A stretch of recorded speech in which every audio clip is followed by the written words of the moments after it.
Buenas tardes a todos, bienvenidos. Bienvenidos a la mesa directiva. Para accesar traducción, por favor, presione el icono correspondiente. Para la traducción correspondiente,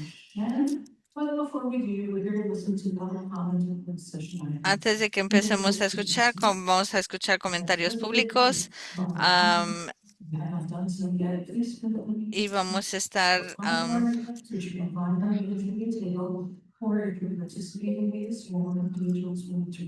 para los individuales que necesitan para accesar traducción en su teléfono, presionen estrella nueva para determinar 2 minutos para cada persona que va a hablar. Las personas que quieren transferir o no pueden transferir o sustituir. También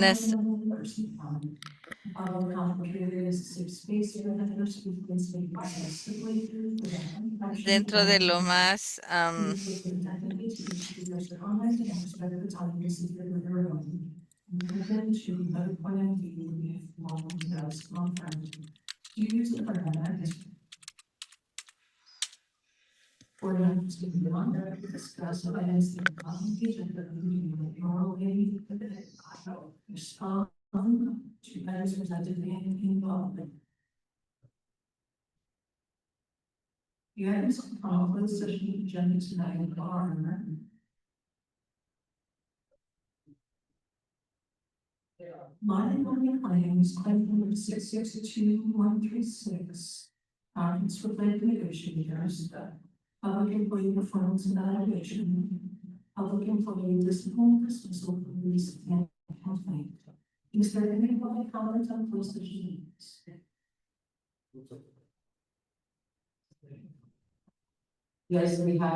their timer.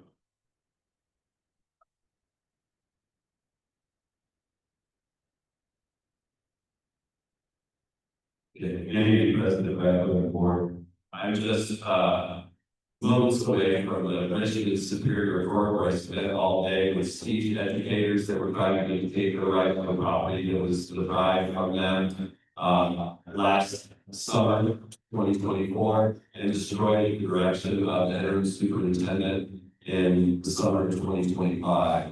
The interim superintendent, now our director of business services, showed up unprepared.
Our next public comment is Francisco Ortiz. Please unmute yourself.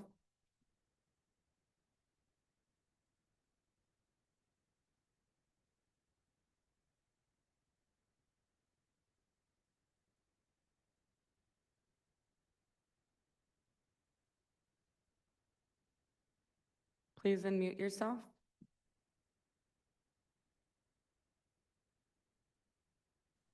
Hello, can you hear me? Yes, we can. So just for the record, I just want to share that as soon as Mr. Mitchell began talking and expressing what was happening to his speech, his audio went out mysteriously or possibly coincidentally. I just spent the entire afternoon at the Richmond Superior Court, and I was absolutely shocked to hear that a representative that is supposed to have our students' best interests at heart compulsively lied and engaged in sociopathic tendencies throughout that entire process.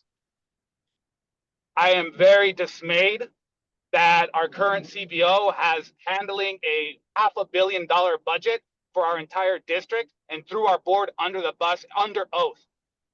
It was absolutely disgusting to witness, to hear that, we believe our teachers say that in court, but continuously fought every step of the way since every claim was made by these teachers.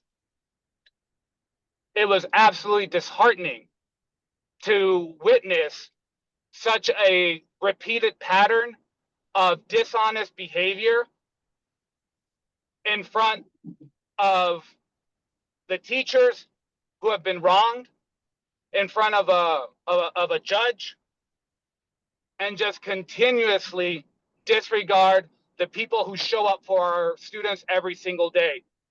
And to actually even mention labor negotiations and a possible strike as a motive for the teachers to rightfully claim what is theirs and what was lost and what was smashed by mechanical machines at the direction of Dr. Moses.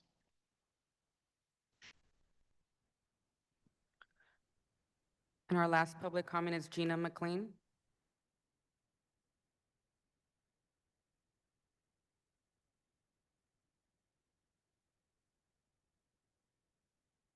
Please stop. You're not on. You're not mic'd. Please start her time again. Thank you.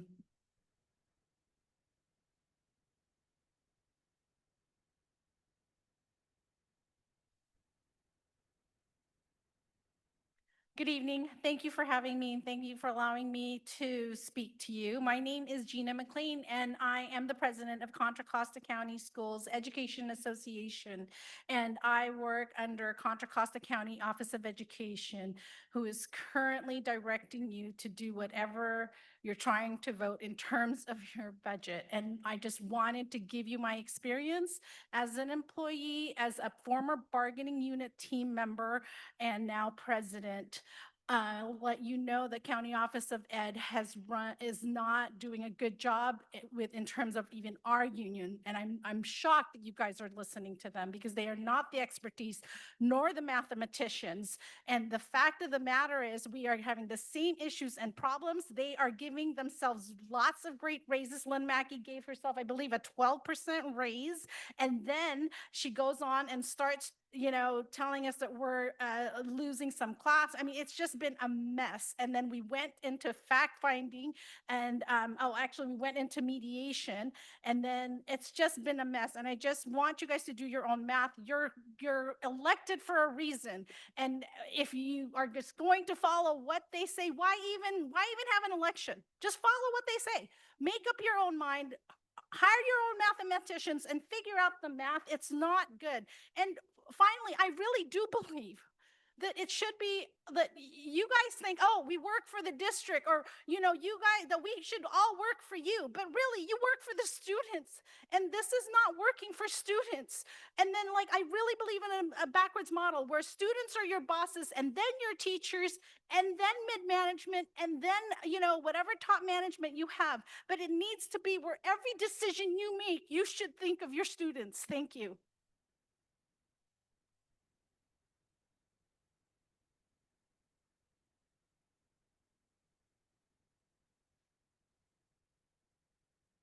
That concludes public comment.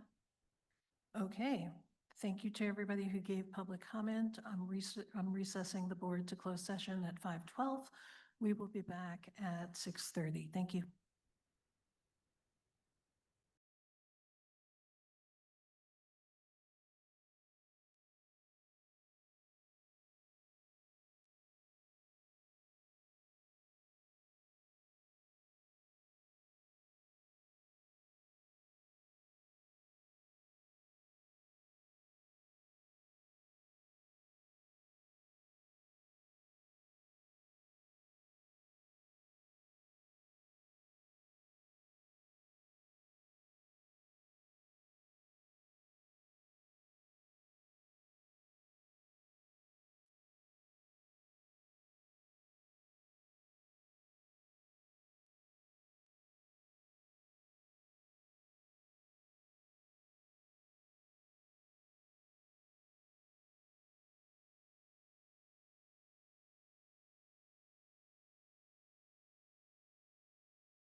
Voluntarily, voluntarily, I force to not receive the statement states. Other that the shall register.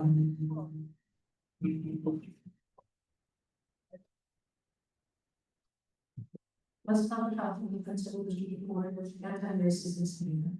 Let's talk about the school to board of education is convinced for the anti-racism. Conscious and active advertisement on a challenge with recognition of these inconsistencies and institutions in our schools and community. Racism, explicit awareness, marking stands in direct conflict to the fundamental principles of democracy and in education. Area of necessity was the education into the future, we recognize that institutionally, and new provide tolerance of racism and the world ideas to meet the times. Unjust ideas and policies and racial inequity they produce have shaped us, our schools, and our society. We strive to uncover as much as biases and practice anti-racism as individuals and as board members.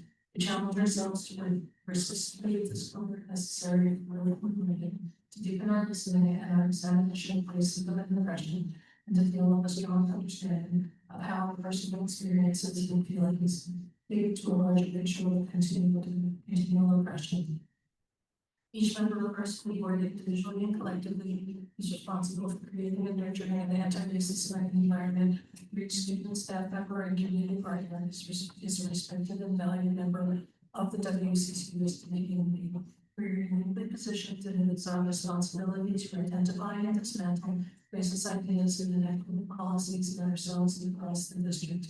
Therefore, we commit to supporting anti-racist policies and programs, practices for the children's education and learning, while building strong members of school communities.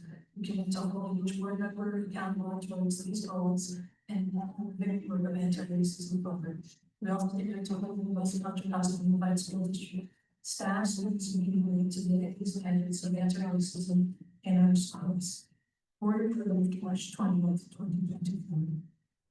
B5, roll call. Superintendent Cotton, would you please take roll? Yes. Trustee Gonzalez Roy. Good evening, President. Trustee Smith Bowles. Good evening, President. Trustee Hernandez. Good evening, President. Clerk Vignana. Good evening, everyone present. Board President Beckler. Good evening to you, everyone present. Student Trustee Miles. Good evening, President. Student Trustee Hall. Good evening, President. Thank you. We're moving on to number 6, report and ratification of closed session. Superintendent Cotton, is there anything to report on closed session this evening? Yes, there are 2 items to report. Regarding agenda item A21, the board voted unanimously to reject claim number 662136 related to an alleged personal injury.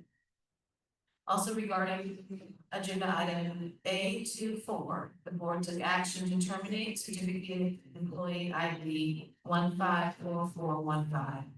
The board approved the statement of charges and determined that cause exists to suspend without pay immediately and to dismiss a permanent certificate employee. The board further directed the superintendent or designee to take all necessary actions that are consistent with this decision. This action was unanimously approved.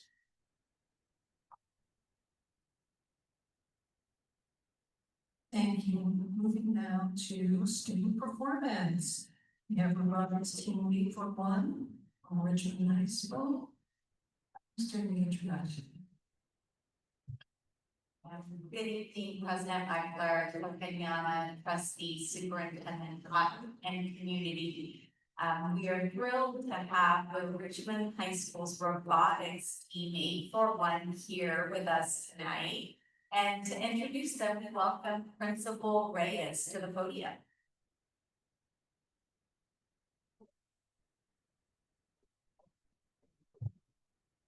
Sorry, it's already something, so hold on 1 second, I apologize. I'm being told that on Zoom, you can't hear.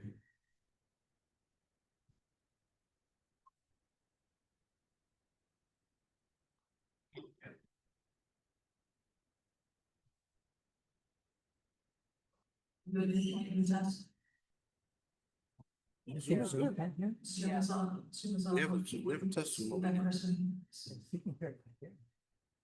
We have a test Zoom and it sounds perfect. Thank you. Thank you very much. Sorry about that. Please continue.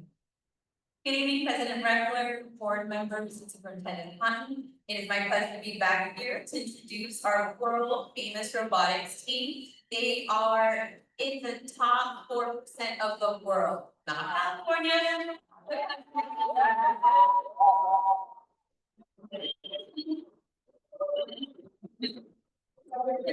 Award-winning robotics competition team. They were first founded in 2002, and they're made up of students from diverse backgrounds. that focus on building technical leadership and teamwork skills for the future.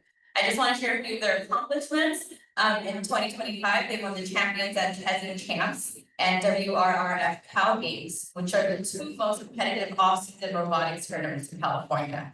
They are consistently top performing teams in Northern California, and they've earned multiple regional awards over the years that include innovation in control, engineering inspiration, and team spirit. And today you'll see why they earned those awards. But before I hand it over to the students and Luciano, I want to introduce Luciano in the video. He is an alumni of Richmond High School. 24 years of working with the team, 2 of those years as a student and 22 years as a robotics leads mentor. He is a district employee that works with the CT department as an industrial technology makerspace manager, and he works with our engineering programs at both Richmond High School and Nova. And he's developed one of the most advanced labs in our district, and he brings industrial tools into the classroom to help with the path into positive career. And he is, to me personally, one of the most positive, outcome-driven persons at Richmond High School. He is extremely helpful, and he is a hidden gem of ours at Richmond High School, so we are so happy to have him. I'm going to introduce him, Luciano Hideo.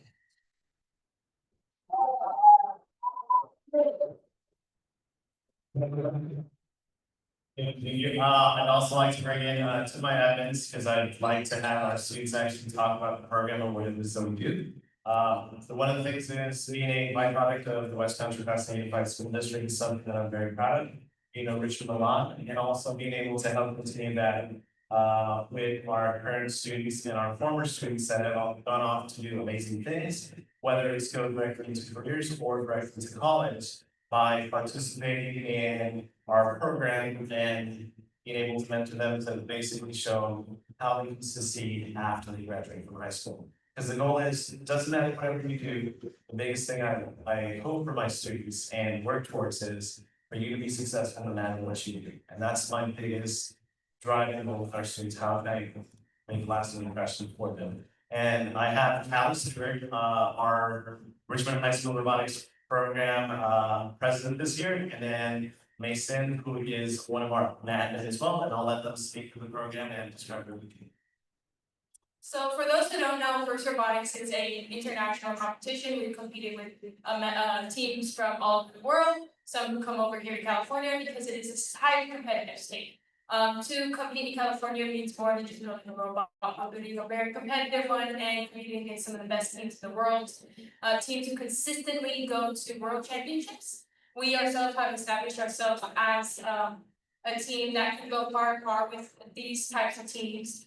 Each year we get a new robot to build for a new game, and we build it in 6 weeks, compete in 6 weeks, and then we go on with our off-season events such as the 2 that we have one recently. I'll pass it off to Mason, who I kind of add on. Hi, I'm Mason. I'm a sophomore. I'm the secretary on the robotics team this year. Me myself, I actually go to El Cerrito High School. So one of the amazing parts of the Richmond High Robotics team is that they open their horizons, they open their borders to anyone who wants to join and really learn from this incredible experience. And gain all of this knowledge that's available for us. So I'm extremely grateful for that. I want to touch on some of the things that individual students might learn in this program. So for example, last year I was very mechanically focused. I learned how to use lots of CAD programs, so that means digitally designing the whole robot in 3D space.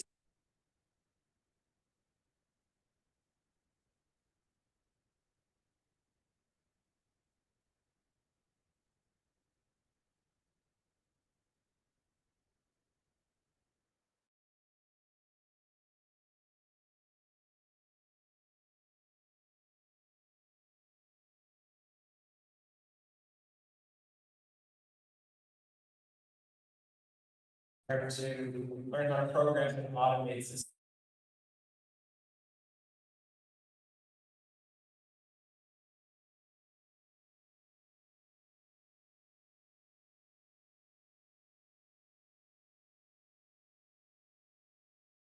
This was the robot that we competed our last symposium.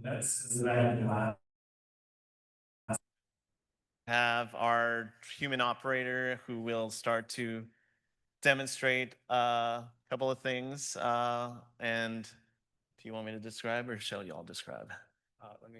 Yeah. Okay. So our robot is designed to pick up these game pieces that look like PVC pipes. They're named as Coral, and so it's a sea theme where we have this purple pipe If I could that's done. stop you just for a second, can Yeah. we come down? Yeah. Okay, so Yeah. you want to come down? Come on. You want to? No. You know, if you want to. Oh, sorry. So this year's game is called Reefscape. It is a water themed game for robots made out of, wires and electricity. Something that the FRC community has been yearning for its years in running. We went through a couple different iterations to get to this finalized product here. This is our baby, our robot that we have spent many days and nights on. It has taken us very far, as we can see with our recent accomplishments. It feeds in through the intake and then scores onto the reef, which has 4 different levels. The highest level being the one with the highest points, where we score and we get 5 points per coral.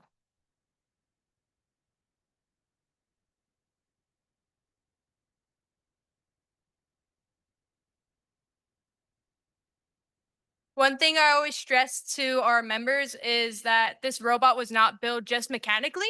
We had to design it. We had to go through the processes of drawing it, integrating more than just putting things together. We are building a robot that's intricate, using math and other complex designs to build something that's more than just 2 pieces of metal. More than just robots, we're building up our students so that they can be able to be more in life and surpass what expectations were put upon them in a STEM deserted area that we are in. So a couple of things that you may notice, it actually moves rather quickly. We designed it for the intentions of competing and playing in the finals. Things that are very apparent is you see the yellow on the robot. That's actually a powder coating process that our students can do on site at Richmond High School. So they can actually not only design, fabricate, and build the parts, but we also have now the capabilities of being able to paint the parts. So other things that you see, Mason was talking about the programming and software. So everything you see is in order to make this mechanical hardware move is all the programming that happens behind the scenes that's hard to see, but the lights that are flashing indicating what status the robot is in, and then of course the color that's showcasing how high it's elevating. There's a lot of behind the hood things that you don't see, but it's all the programming software that our students do and apply to be able to do this. Other things that are really interesting about our program, last year we held our first event at Richmond High School, so we invited 32 other schools to compete. We'd like to continue that process so that we can bring and continue to be a staple of STEM education and a leadership, STEM leaders within our community. And that's something that we're working towards as our future plans so that we don't have to travel to Silicon Valley to demonstrate engineering when it's right here in our own backyard. And so that's one of the things that we're working towards so that we can have more events where we host the robotics competitions at Richmond High School. Another caveat, we also started the Pinole Valley High School robotics team last year. And so they were able to win the Rookie All-Star Award in their first year. And this year, we're also working with them to help mentor them, train. So if there's interest and students willing to learn, there's no reason why we shouldn't give them the opportunities and tools to be able to succeed and learn to be able to do amazing things like what you see in front. Other things too is we have a lot of partners with companies and corporations that we connect with. You'll see the logo sponsor plate on the front. Chevron being one of our main sponsors, along with other sponsors that we connect and our students with so that they can connect to the industries available so that they can then also figure out the pipeline from education, college, and then connect them with companies, mentors who work in these different fields so that they can have a pathway to the careers that they're interested in. And also creating partnerships and mentors that actually come and work technically with the students.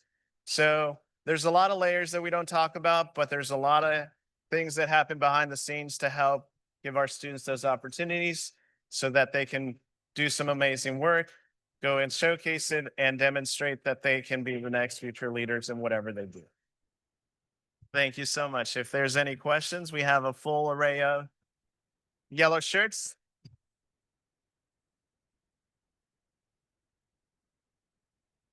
For you to talk to, engage with. All right. Thank you so much for having us and recognizing our students' hard work. Thank you.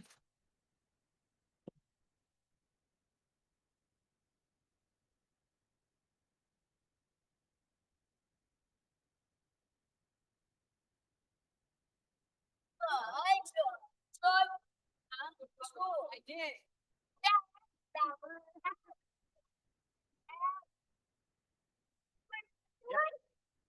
Oh, one last thing. We are competing at our next event this weekend. We will be competing at Pleasant Grove High School with about 36 teams and going after hopefully our third win this year.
One, two, three. Perfect. Okay, hold on. Clear. Ready, one, two, three. Perfect. I got my.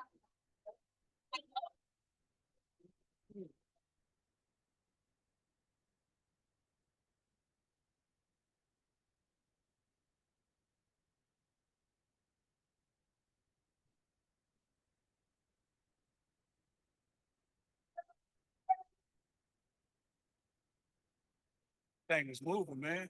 Thing's fast. He's good.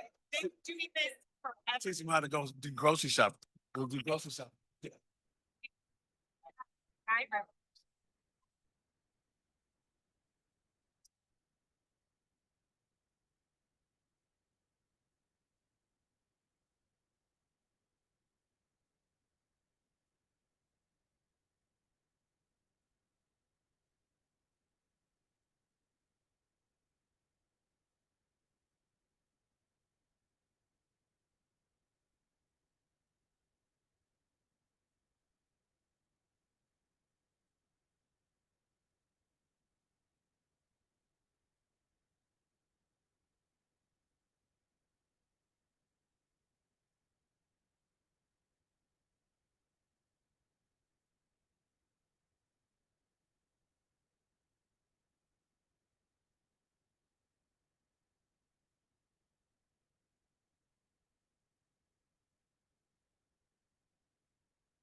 All right, thank you once again to Richmond Robotics.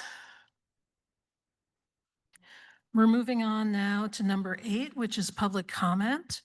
Members of the public are invited to speak to the board on any matter that is not otherwise on the agenda, but is within the subject matter jurisdiction of the West Contra Costa Unified School District. Public comment will last approximately 1 hour, and the time allotted to each speaker is 2 minutes. Should additional speakers remain at the conclusion of 1 hour, public comment may be extended. The time allotted per speaker beyond the first hour is generally 1 minute.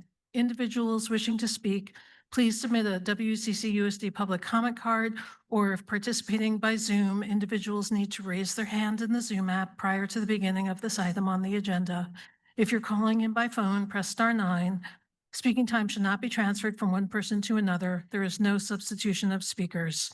Speakers can also make public comment again for each discussion and action item on the agenda after staff presentations. The public will have 10 minutes per item and 1 minute per speaker. The same protocols recited above apply. The public comment period is a safe space where diverse viewpoints may be expressed civilly without interruption or intimidation. Please listen attentively to each speaker's comment and respect their time at the podium as if it were your own. Be open to a different point of view if one is offered. Due to the Brown Act, board members cannot discuss items that are not on the agenda and do not usually respond to items presented in public comment. May I ask, how much public comment is there tonight? There's 25, okay. Okay, go ahead and call the speakers. Thank you. Our first public comment is Cantica Sassano.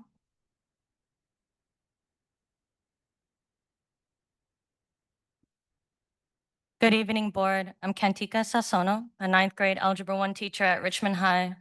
I'm increasingly upset about the lack of adequate staffing and the overcrowdedness of our classrooms.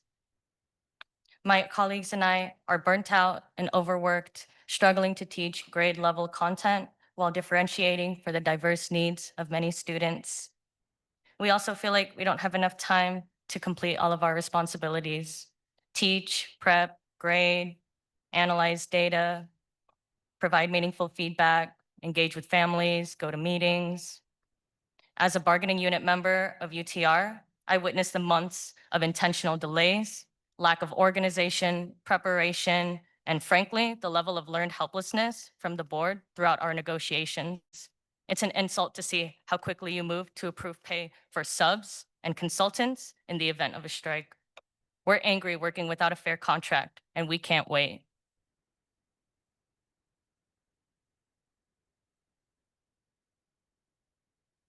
Our next public comment is Maisha Harris Gash. Please unmute yourself. Good evening.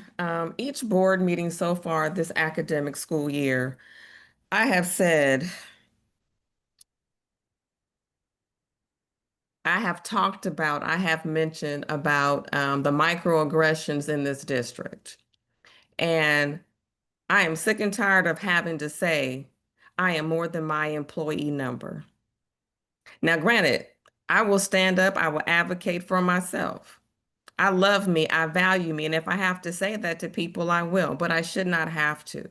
And so once again, I'm saying, where is the training on anti-racism? Where is the training on racialized racism, discrimination, and bias that goes on in this district? Where is it? Now, I'm going to move on to my students, and that we are coming to the end of Q1. And I love my kids. I'm 10 toes down for my kids. And that we're coming to the end of Q1. My baby girl, who is on the autism spectrum, and she's going to graduate this year. But I am a little sad because she is experiencing being unhoused at this time. So she's missed a lot of school, and it breaks my heart.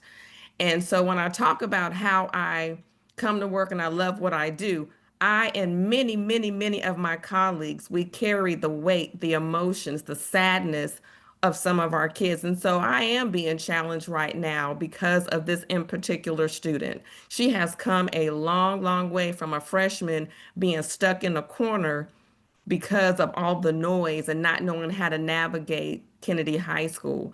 But now she has done a 180 but unfortunately at this time, her family is experiencing being unhoused. So I know we have many students across this district who experience being unhoused. So when you're talking about teachers and thinking about teachers and how you value us, remember the things that we carry with us day in and day out in the trenches with our kids, things that y'all don't see, but the things that we see and the things that we carry. And through all the things that we're going through, make decisions that say you value us, you appreciate us, and that you need us. Thank you.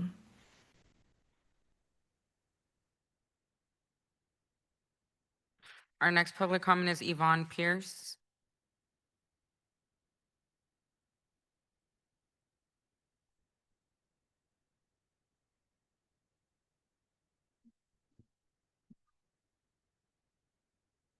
I am Yvonne K. Pierce, and I serve as Secretary on the Executive Board for Richmond Steelers Youth Football and Cheer. Who knew permits would be this hard? When I received my Master of Education degree 20 years ago, I knew there would be struggles working as a public servant and serving students. However, no one warned me enough that the struggles and barriers to serve the children in the community would be from the very ones who are charged to educate and protect them. The strategic plan and goals of the mentorship and athletic training program for the Steelers was reimagined and redeveloped by the executive board. We are a group of college-educated professionals who have a passion for serving our community and providing mentorship and leadership development initiatives. On the surface, we provide athletic training through youth football and cheer. However, the primary goal of our program is to prepare leadership-minded student athletes for secondary school and life after high school. We worked as a group to make the vision of the Richmond Steelers clear for the needs of the 21st century student. We are the longest serving program for young people in the city of Richmond. We come from various professional backgrounds and volunteer our time to do this hard work. Amongst our board members are skilled professionals with various experience with developing curricula for out-of-school time programs, teaching elementary and middle grades, developing social emotional development skills, and administering mentorship programs. Unfortunately, due to implicit bias, we are judged before anyone even takes a look at what we do, how we serve our children and families, and who we are as people. When we engage employees of the school district, we are often not met with professional courtesy and respect.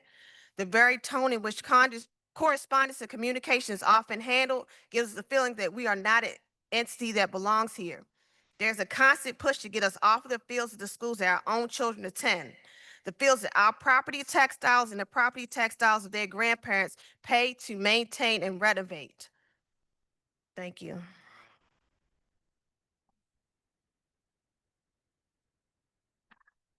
Our next public comment is Samantha Taylor. Please unmute yourself.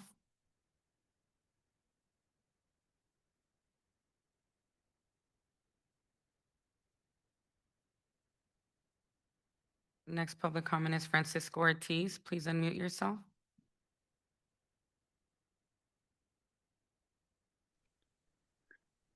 Good evening, board.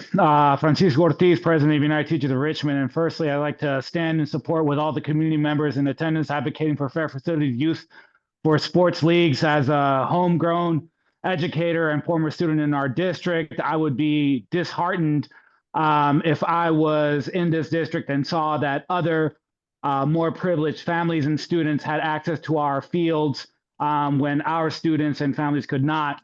Also, as a former community schools lead for United Teachers of Richmond, I worked hard with Supervisor Joya and former Superintendent Hurst to establish the West County Place program so that our students, our families, could get subsidized use to our facilities, not so that other students from more affluent neighborhoods could get access to those facilities for longer periods of time. This afternoon, I spent an insurmountable amount of time at the Superior Court of Richmond supporting our teachers so that they would be getting some reprieve from the injustice that was imparted on them by the district. We had a representative for our district continuously engage and showcase pathological lying and sociopathic tendencies that really put the district and the board under shame. Just to remind everyone in this audience, only 22 out of 1,500 members voted to not strike. That means that we had 99% participation and 98.4 approval for a strike because this district's leadership is managing us into the ground and we cannot continue to cut ourselves to the bottom. We will continue to fight for the schools that our students deserve because they are worth it. Good night. See you next time when I have more time.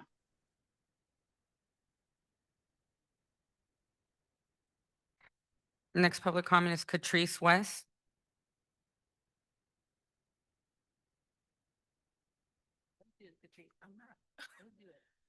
Yvonne Pierce is going to speak on my behalf. I guess after-school activities are encouraged only as long as they are the ones that the school district offers and sees as worthwhile. We offer the training students will need to play sports in high school. Just about all of the state playoff games and various victories at the high school level in WCCUSD are won because the roster has students who came from the Richmond Steelers. The cheerleaders are so skilled and dedicated because many of them cheered as Richmond Steelers.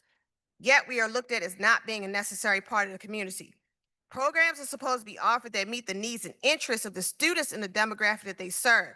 It is not up to elitist adults to decide which programs they like and don't like based on personal feelings about the sport or personnel. My child's father recently passed away, and he was a beloved high school principal in this district. As parents, having our child in this school district has been a struggle to get basic needs met. We've had to have countless meetings and constant pleas for our child to get his needs met in this school district. As parents, we are frustrated each year with how he was treated as a student. Now the struggle continues with both day school and for finding a field for him to practice and play a sport that he loves. A few years ago, my child's father allowed the Steelers to have a permit at his school site because as educators, we both observed the Steelers and believed in the program they offered. He understood that modern athletes need actual turf and safe facilities on which to practice. Cheerleaders need access to an actual gym to do their stunts and prepare for national competitions. We compete regionally and nationally, so the work that we do for our kids is not small. It is not done without long-range planning and organizational structure. That is the only reason my child plays for this organization. They offer far, far better comprehensive program than every other sport that my son plays, and he plays 4 sports in constant rotation. However, even though a school principal attended practice daily to observe the program, district employees fabricated information to try to get us off of the school site because they did not want to share space with our children.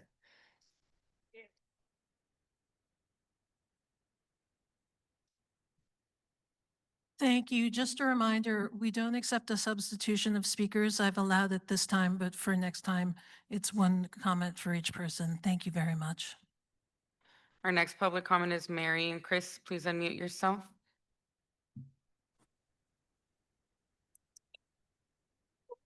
Good evening, board members. My name is Maria Quintana, and I am a proud Richmond parent and part of the Richmond Quakes family.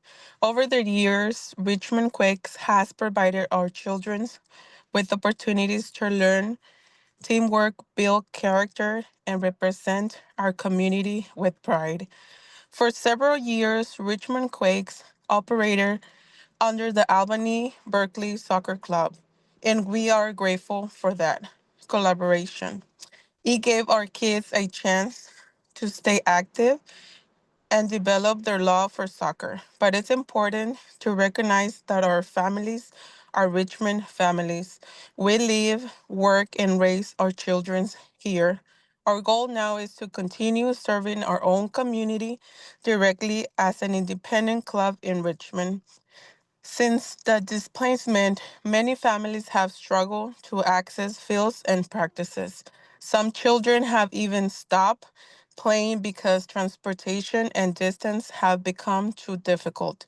This has deeply affected our youth and their sense of belonging. We're here tonight to ask for your support to allow Richmond Quakes to return home and continue providing a safe, inclusive, and community-based soccer program for Richmond youth. Thank you.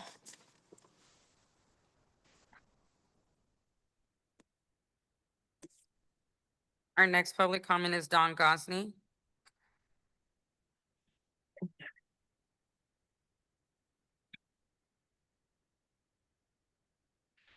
Good evening. You know, the WCCUSD has more than a dozen committees made up of volunteers willing to give of their time, their effort, and their money to benefit the district. And then they have the many dozens of volunteers giving of themselves in the classrooms and playfields. But what happens when these volunteers feel unvalued, feel disrespected, feel invisible, feel silenced? Kind of like a lot of the district employees feel. Since 1998, I've been with the district's bond program, helping to pass more than $2.2 billion in bond measures to rebuild or rehabilitate the 53 schools in West County. I've been with the Citizens Bond Oversight Committee since it started close to 22 years ago. I've served on the CBOC longer than any other person. I've served as the chairman of the Bond Oversight Committee longer than any other person. 2 weeks ago at 11:16 p.m., where I was the only member of the public left in the building, the consent calendar item reappointing me to another term on the CBOC was brought up. That was when 3 of the board members voted me off the island. There was no public discussion. When it came time for public comment, even though I had signed up to speak more than 6 hours earlier, there was no call to hear anything from the public. Truth be told, though, my fate was sealed before these 3 trustees left their houses. From calling the item to restating the vote, it only took 47 seconds to throw me away. I was told later by one trustee that I shouldn't take this personal. This was extremely personal. It couldn't be more personal. It had little to do with what I've given back to the district these past 57 years. This was just because one trustee can't stand to even be in the same room with me, and the other 2 have unknown issues with me.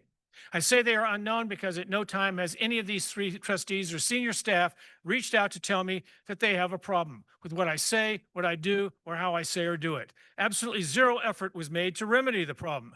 Is that how they deal with teachers, admin staff, and students? See a problem and then throw them away?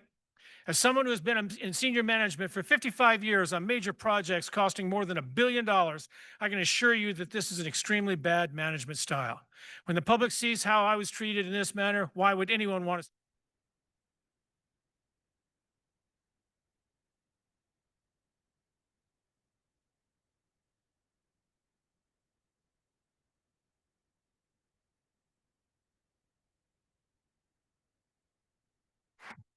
Our next public comment is Elsie. Please unmute yourself.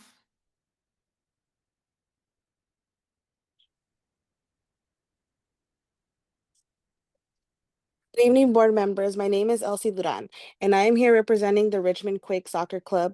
Our mission has always been to create opportunities for Richmond youth, to give them access to quality coaching, mentorship, and the sense of belonging through the game of soccer. For several years, Richmond Quakes operated under the Albany Berkeley Soccer Club, and we truly value that collaboration. It allowed many of our Richmond families to participate and stay engaged in the sport. However, as our program has grown, it's become clear that our community needs a club that is rooted from here, serving Richmond families and Richmond fields. Unfortunately, since the displacement, many families have faced barriers to participation. Practices have moved farther away, costs have increased, and some children have lost the chance to play altogether. We are asking for your support to recognize Richmond Quakes as a local independent club and to help us regain the fields within our city. Our goal is simply to continue building a safe, inclusive, and community-driven program that gives Richmond youth a place to thrive. Thank you for your time and support.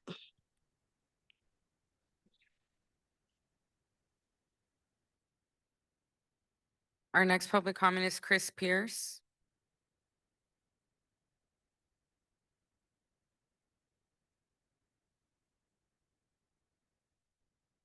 My name is Christian Pierce. I play on the 10U team for the Richmond Steelers.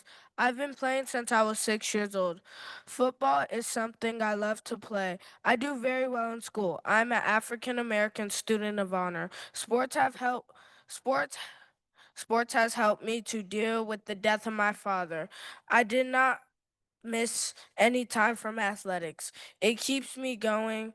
It makes me upset that the Richmond Steelers have to fight just for a place to practice. I attend a public school in WCC USD. Why can't my team and I practice on the field like the high school players? I don't understand why the grown-ups in my school district are against me sometimes. Against some things that mean so much to our coaches and parents care about us. They help us through the hard times and they encourage us and help us to be good students. Please don't lock us out.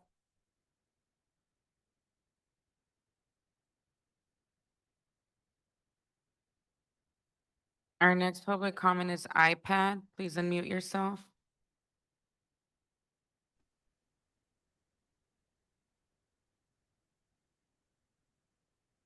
Good evening, everyone.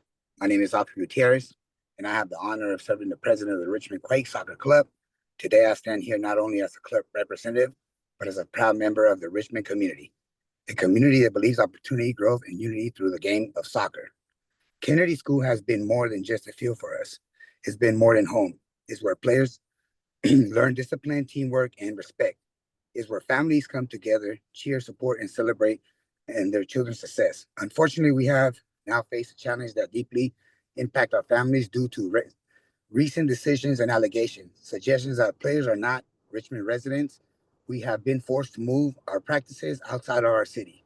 The decision has created a huge burden for many of our families, parents having to drive further, players adjusting to new fields, and now sense of community being disrupted. But let me be very clear. Every single player in our Richmond Soccer Club trains at Kennedy are Richmond residents. These are our kids. They go to school here, they live here, their parents work here, they represent the city pride both and off the field. Our goal has never been about soccer. It's been keeping about engaged, giving them safe and positive environment and building community pride, taking away from the kids way more than a field. It takes more in part on their identity and sense of belonging. I urge everyone in our community leaders, school officials, and city representatives to come together and recognize the value of the Richmond Quakes being in the city.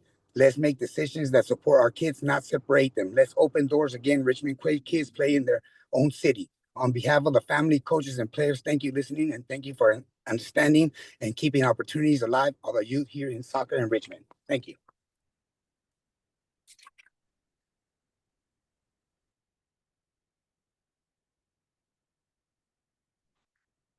Our next public comment is Eugene Teasley.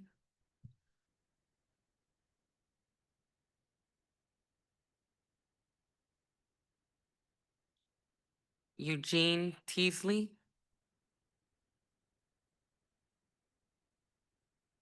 Edith Johnson.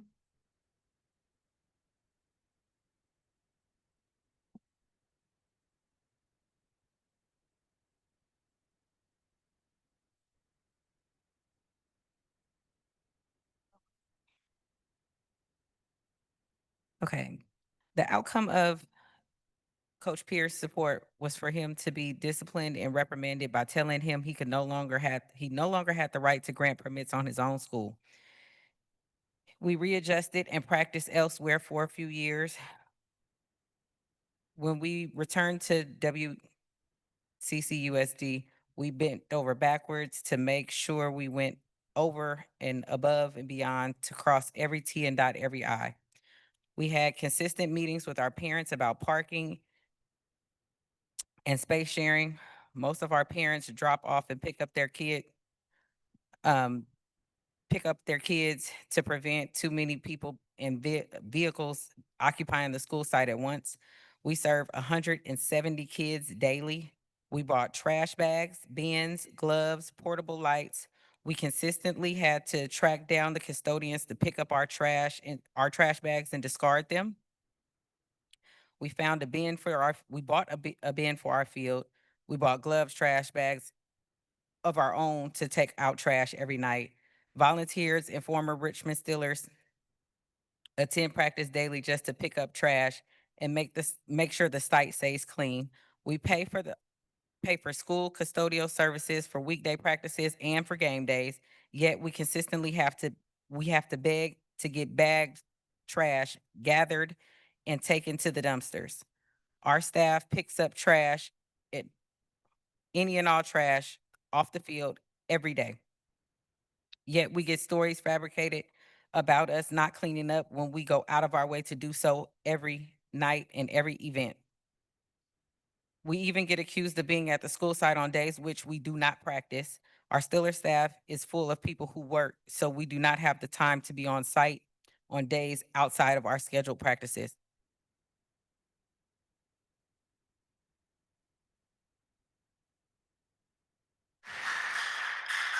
Our next public comment is Santiago. Please unmute yourself.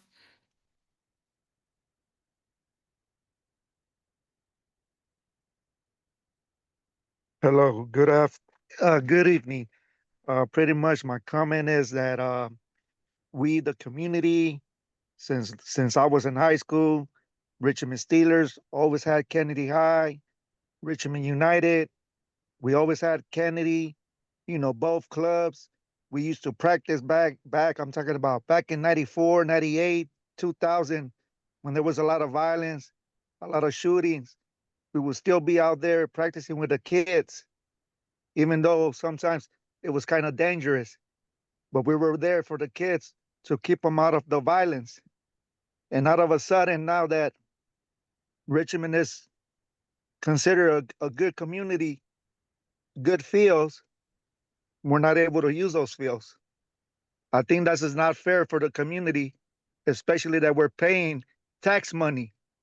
I would love to be there today, but I had to work night shift. But I'm taking my time to be able to talk to you guys, to please help out the community. We're the ones that are paying tax money. Imagine you guys, the school board members, you pay for something, they take tax money to build a park around your community, and you're not able to use it. How will you feel about that? When you have another county club coming and using that field, and our kids are just looking at that. I just feel that that's not fair for our community, and you guys got to step it up. Like we're stepping it up for our community. We're all volunteer coaches, and we do a lot for these kids, and we care because we don't want them to go through what we went through.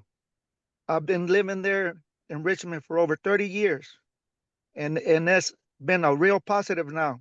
I wish I had that when I was young. Thank you for your time.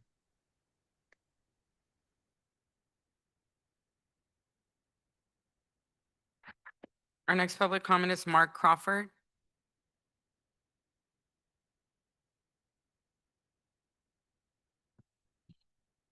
Good evening. I'd like to call for equity on and off the field. Just a few minutes ago, we heard the pledge, we stood for the Pledge of Allegiance, and we heard the district's anti-racism statement. Both reminders of what we stand for: unity, fairness, and opportunity for all. But this evening, I want to talk about what it means to live those values here in the West Contra Costa School District.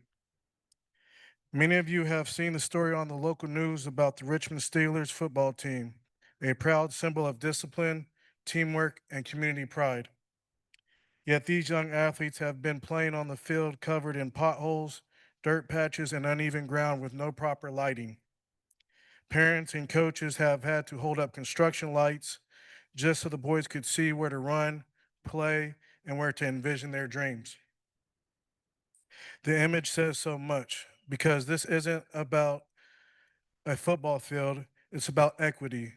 It's about whether our actions truly reflect the words that we just recited. Despite these obstacles, the Richmond Steelers have continued to build an exceptional and enduring program, a legacy that spans generations and uplifts this community year after year. So tonight, I want to personally thank the players, the parents, and the coaches who have carried this program forward with dedication and unwavering spirit. And I call on the district tonight to match that commitment by ensuring that the Steelers have a safe, well-lit, properly maintained field worthy of their dedication. Let's make sure that when we pledge liberty and justice for all, and when we speak about equality,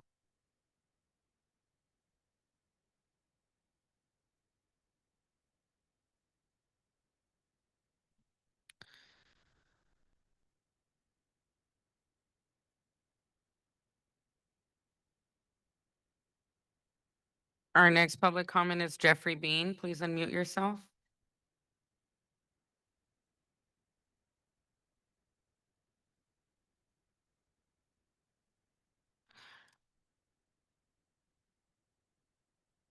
please unmute yourself. There we go. Now I can unmute. Hello, I'm Jeffrey Bean. I teach 5th grade and 4th grade at Shannon Elementary, where I've taught for the last 11 years. I want to talk to you about field trips. My class yesterday took our second field trip of the year. We went to the Pinole Police Department and also the Contra Costa County Fire Department for tours. We walked along the Bay Trail. A lot of tired kids, a lot of fun. Field trips happen because teachers choose to make them happen. Field trips are an enormous paperwork burden, a lot of paperwork to be filled out. And if I do a field trip, I'm not paid extra for that work. One of the important parts of field trips is chaperones, parent chaperones, grandparents, aunts and uncles. And for my classes, I try to encourage parents to chaperone even if they don't usually do so. If I have a parent conference, I encourage people to sign up. Maybe you can chaperone one time this year.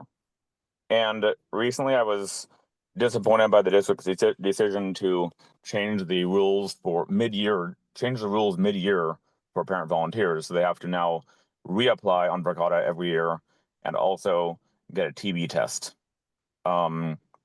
Please understand that if you make these requirements, the people having to do these things are us, teachers and office staff who are not paid extra for this. Now I have to go track down parents, encourage them to get a TB test. And I don't want to just have parents chaperone who are the ones who always chaperone. I want to find new people. And the state law allows the district to exempt parents from TB tests if they're born in certain countries or if they are only occasionally volunteering.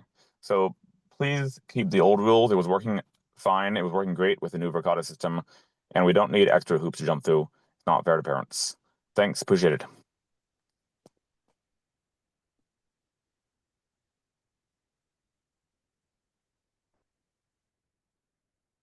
Our next public comment is Sky Nelson.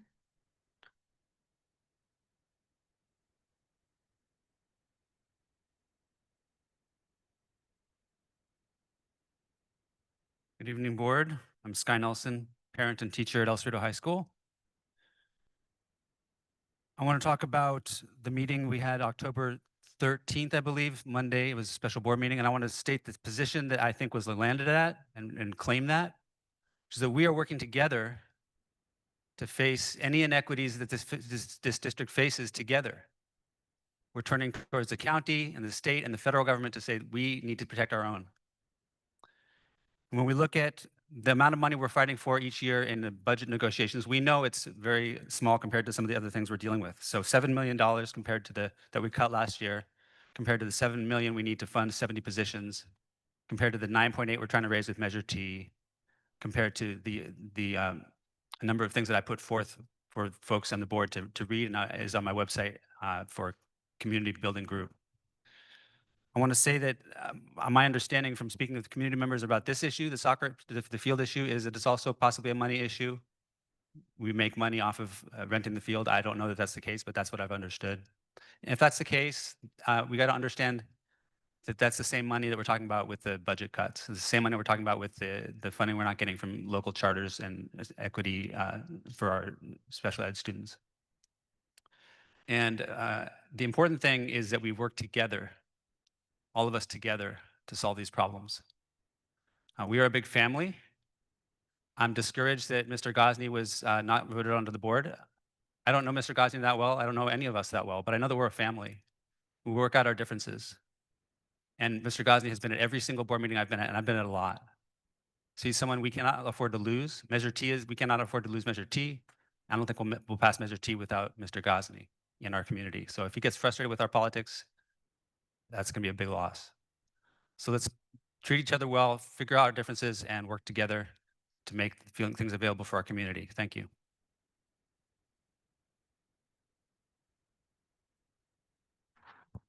Our next public comment is Eduardo Diaz. Please unmute yourself. Good evening, ladies and gentlemen of the council. My name is Eduardo Diaz. I'm a lifetime resident of Richmond, born and raised. I got to go to school here from elementary all the way to high school. I'm still a resident of my community. My son plays for the Richmond Quakes, has played for the Richmond Quakes since 2018. He's going on 6-7 years.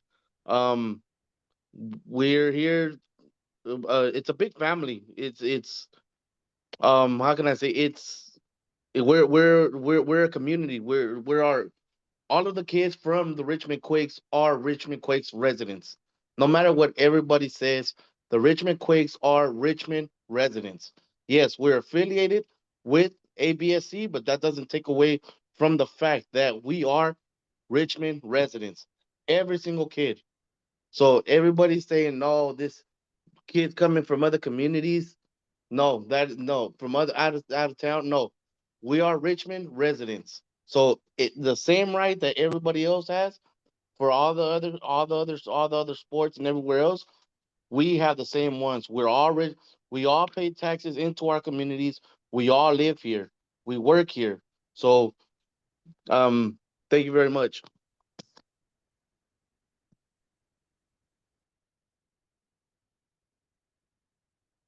Next public comment is Alamo Brown.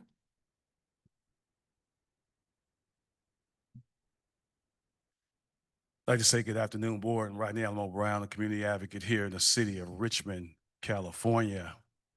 I want to send a special shout out, a happy birthday to the chairman of the Black Panther Party for Self-Defense, Mr. Bobby Seale. There's a few things I want to address this evening that's very alarming, and I hope you all take this to heart.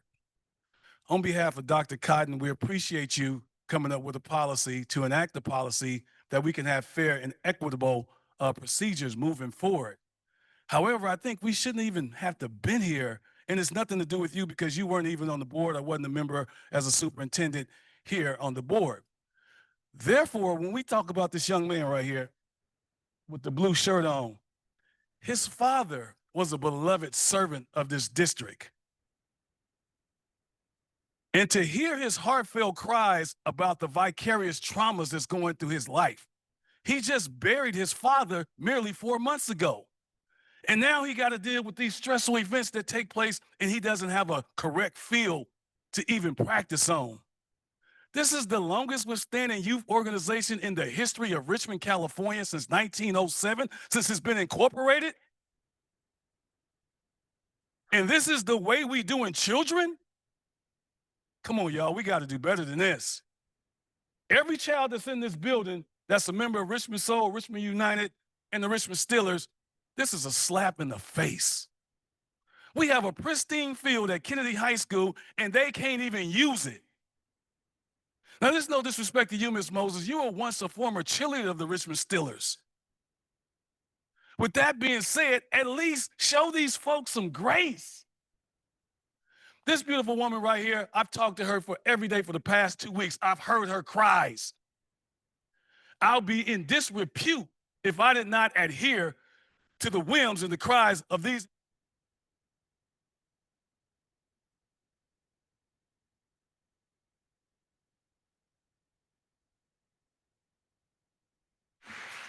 Our next public comment is Eric. Please unmute yourself.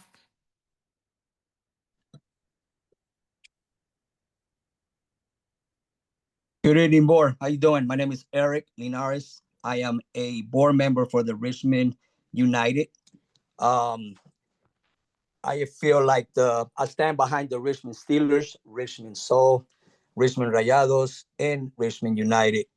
I feel like these kids deserve to be on that field. It's a shame how our situation really has to deal with that.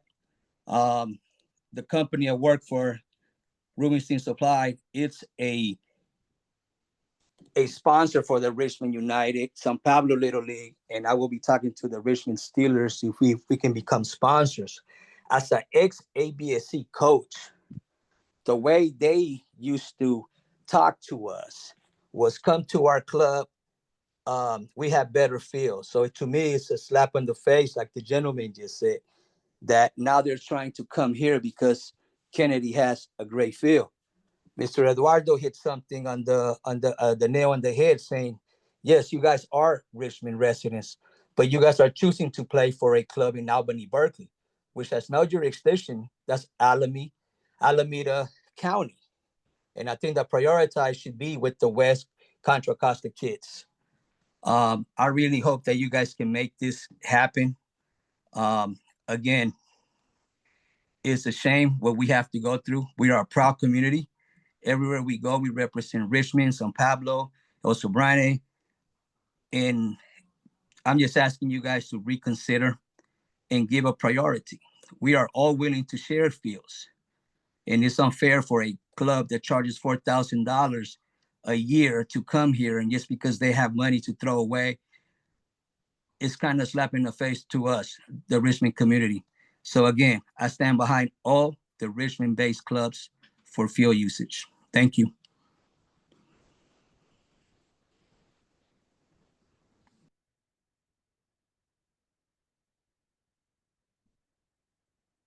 Our next public comment is Samantha Torres.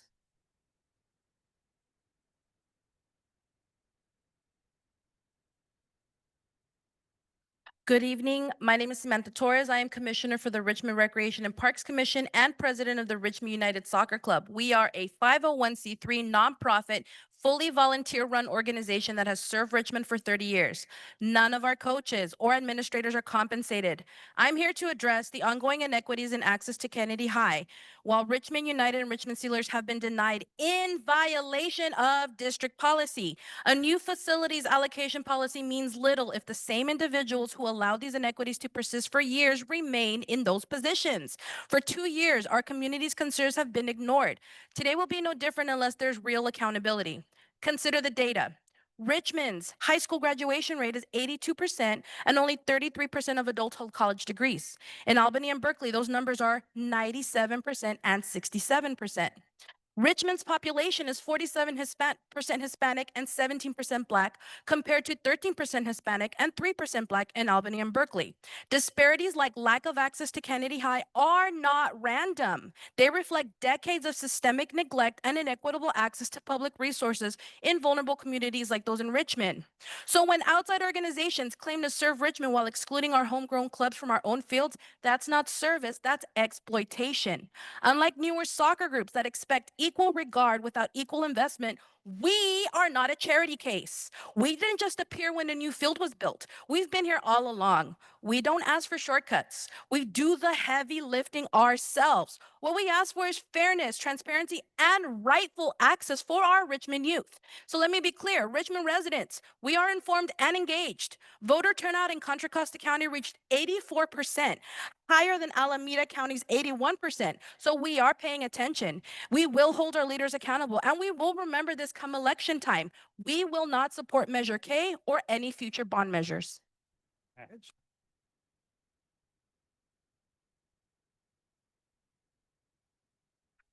Our next public comment is Andrea Martinez. Come on, Chris. Right here. As a seventh grader at West County Mandarin School, soccer practice is the best part of my week. I'm Andrea Martinez and I play for Richmond United Soccer Club. However, the joy of practice is often mixed with frustration. My teammates and I are constantly battling for space on the field, which we share with one other team, Storm. In the total, with my team, Fire and Storm together, we are around 20 girls trying to get quality practice time in such a crowded and limited space. It is a huge challenge and it is holding us back from being our best. It's so crowded right now, like way too many teams are trying to use the same field. My coach says it's super hard to even get enough time to practice. If we had more fields, tons more kids could join and we would all get way more playing time. Plus, we wouldn't have to practice on bumpy old fields anymore, which would be awesome. That would help us all individually get better at soccer, and it would be a really good thing for everyone in our community. Also, we had to cancel a bunch of practices because of the rain. We had to use lights that would stop working if they got wet, so we just had to go home. We missed a bunch of practice days because of that, so we lost a lot of conditioning, and it showed in our games.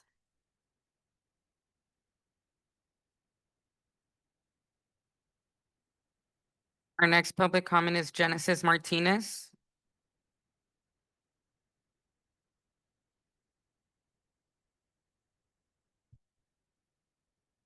Hello, my name is Genesis. I'm 14 years old. I go to Leadership Public Schools, Richmond. I played for Richmond United for 3 years.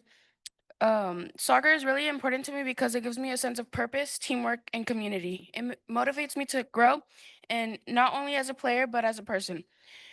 But not having access to proper facilities in my community affects me and my teammates a lot.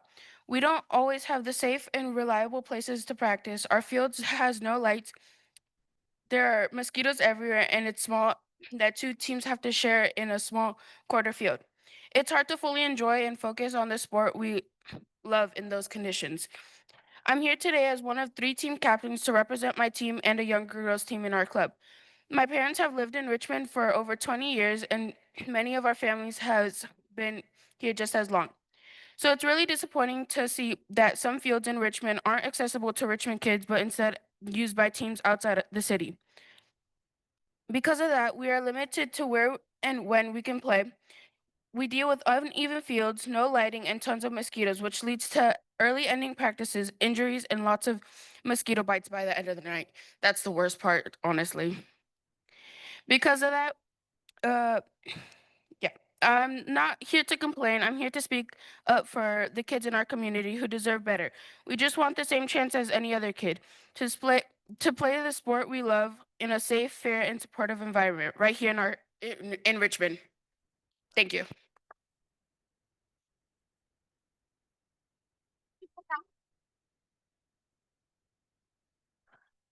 Our next public comment is Marie Anya.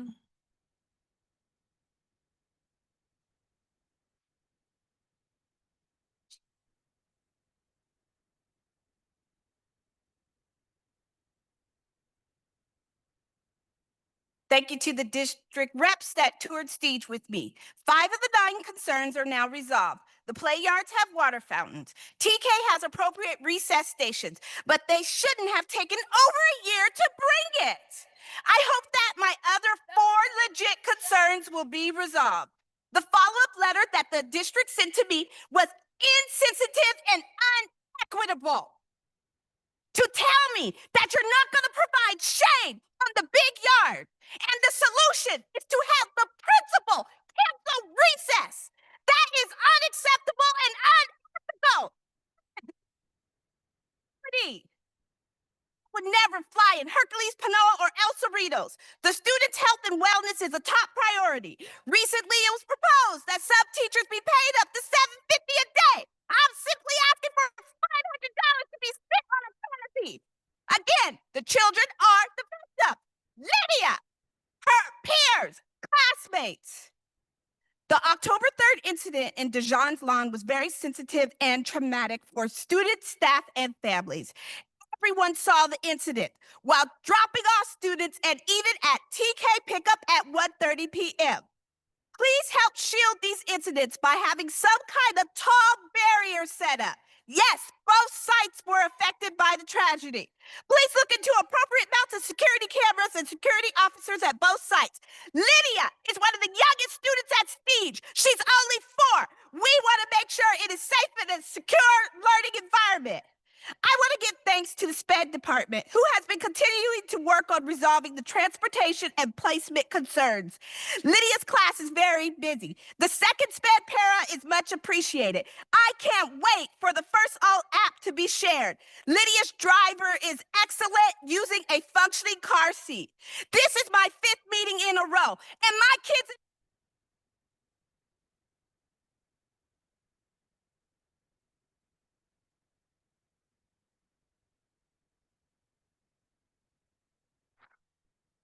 Our next public comment is Alonso Torres.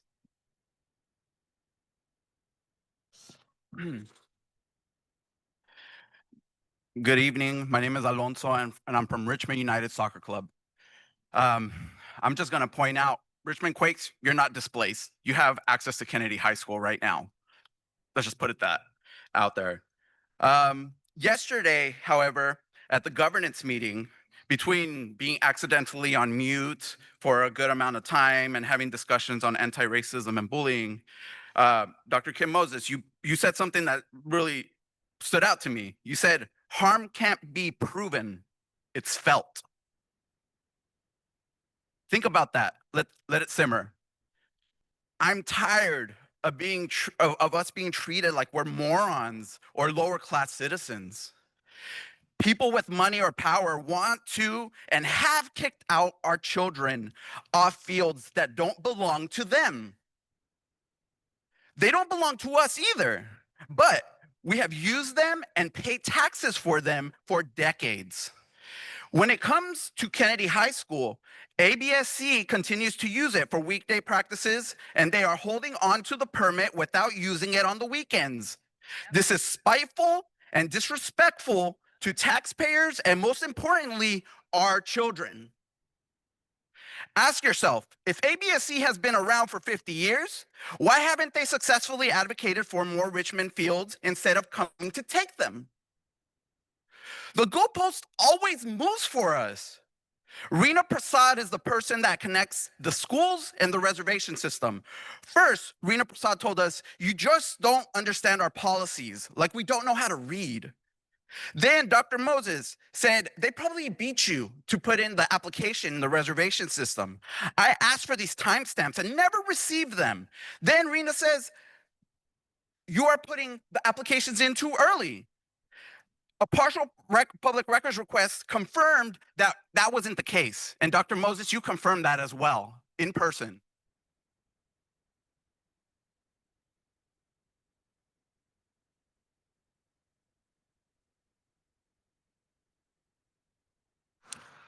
Our next public comment is Verneth Buckner.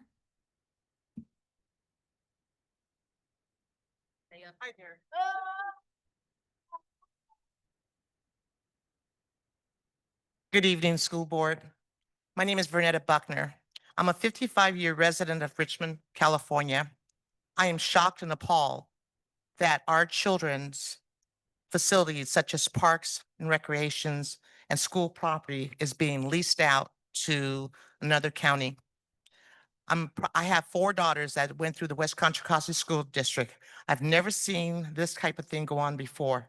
I'm asking you to please change the policies, give the children and the residents of Richmond, as we are taxpayers and we support our children. We need our schools to be able to provide safe environments. I found out with my little guy being a Steeler his first year, and he's so excited.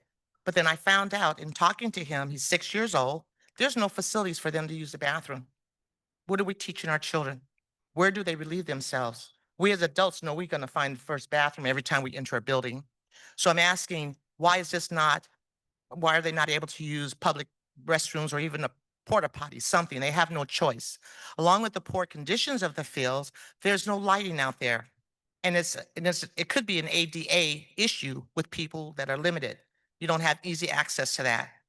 No lighting, no safe areas to relieve yourself and even get water, hydrate yourself. So I'm asking that you please consider all those that spoke before me and validate our concerns as taxpayers, parents, grandparents, and a product of Richmond Unified School District and sports teaches team.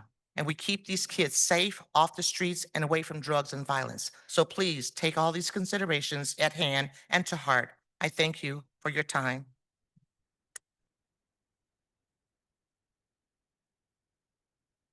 Our next public comment is Alon Harrison. Please unmute yourself.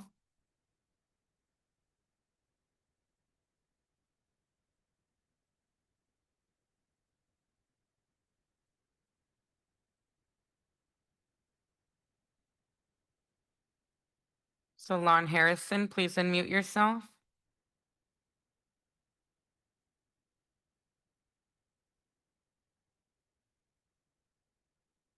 Good evening, board. Can you guys hear me? Yes. Okay, I had to make sure y'all can hear me. I know we have these policies around using the N-word, but I've received 2 incidents from community people and in our ASAP meeting around the word being used. And I feel that we should be further along than a policy that mentions the N-word. I think we should have clear consequences about how that's going to be addressed so that our students can feel a sense of belonging and connection in this district. I have asked tirelessly, brought youth to the board all that, and you all have not ever seemed to come up with something how we can address our children not to be called monkeys and N-words. And I want to use the actual words so everybody that can get uncomfortable like our children feel. They feel very misplaced and not a sense of belonging in our district when their peers are allowed to call them that with no consequence. I'm asking the board to do something about it. I want a policy in place. Parents want a policy in place where there are consequences for any student or any adult that uses that word on our campus. There needs to be some restorative justice so other cultures can understand how that word is harmed, and children that use it fluently can understand that we don't do that on West Contra Costa School District campuses. There's something that needs to be done, and this will no longer sit in silence. So this is the opportunity I'm giving the board and the cabinet level to address this, because it's no longer a silent issue. We want our kids to not be called that anymore on any campuses. I'm complete.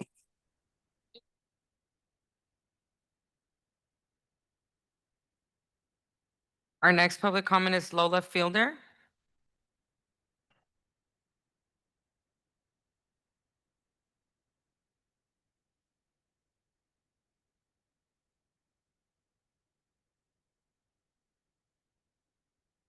Hi, my name is Lola Fielder, and I'm a sixth grader at Washington Elementary.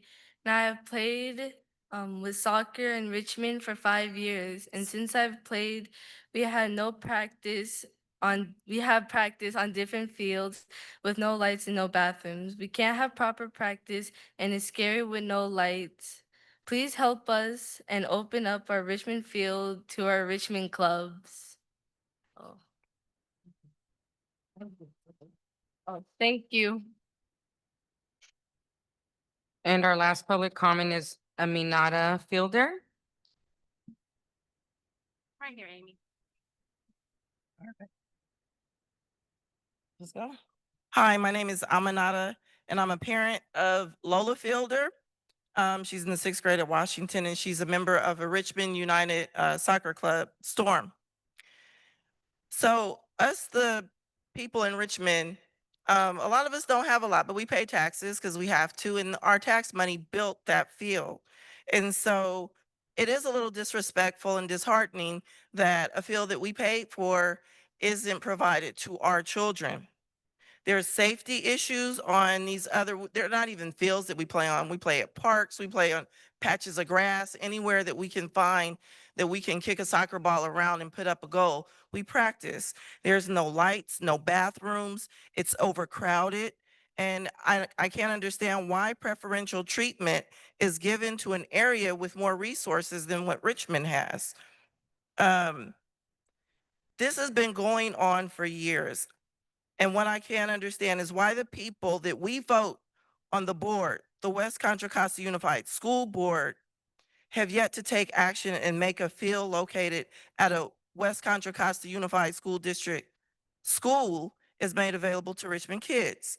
Forcing kids to play in these subpar conditions, it sends a message to them. It sends a message that they're not important, they're not worthy, that they don't deserve better. But these kids get out there and they work their butts off of what they're given.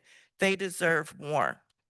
As a proud parent and lifelong resident of Richmond, I ask for your support in returning the safe, lighted Richmond field to the kids and the clubs of Richmond. Thank you.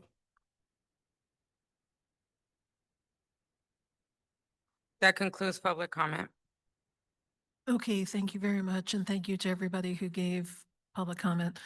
Superintendent Cotton, let's work together to encapsulate the issues as best as you understand them, and we'll get them to the rest of the board so we all understand.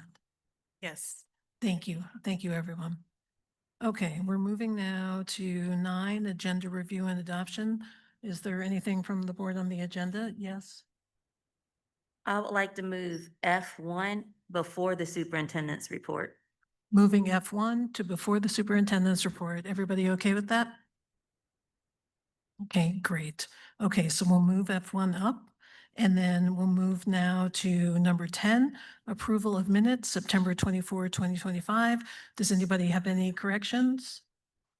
President, would it be okay if we take a 3-minute recess? Sure. I'm having a hard time You want hearing to, you. okay, yeah, we'll do that. Okay, so we'll be back at 8:03.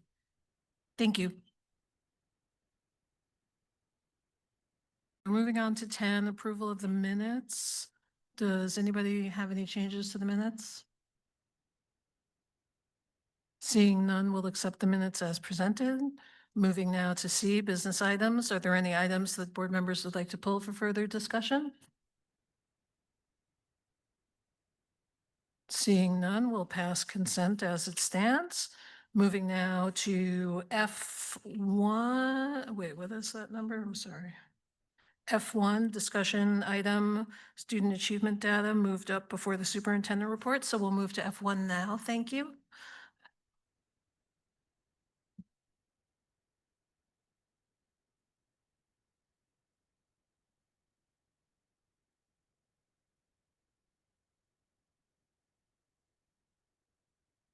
Who's got F1? Got it.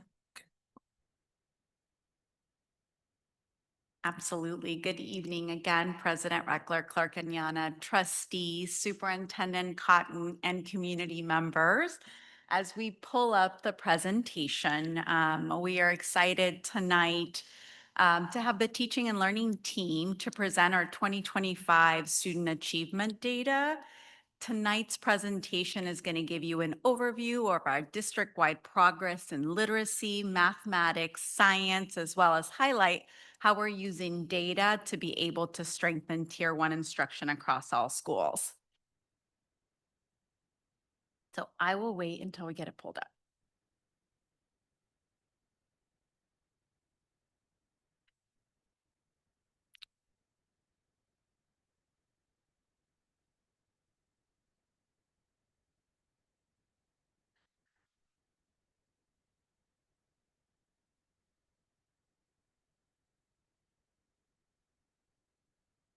There we go. Thank you. That's actually the correct slide. Next slide. Excellent. So this data framework, popularized by Shane Saphir and Dr. Jamila Dugan in Street Data, is the framework that you've seen before, probably several times. It's what our district uses to guide how we think about the different levels of data and continuous improvement. Satellite data is that top level 1 data. This is our CASP assessments, for example, our SBAC and LPAC.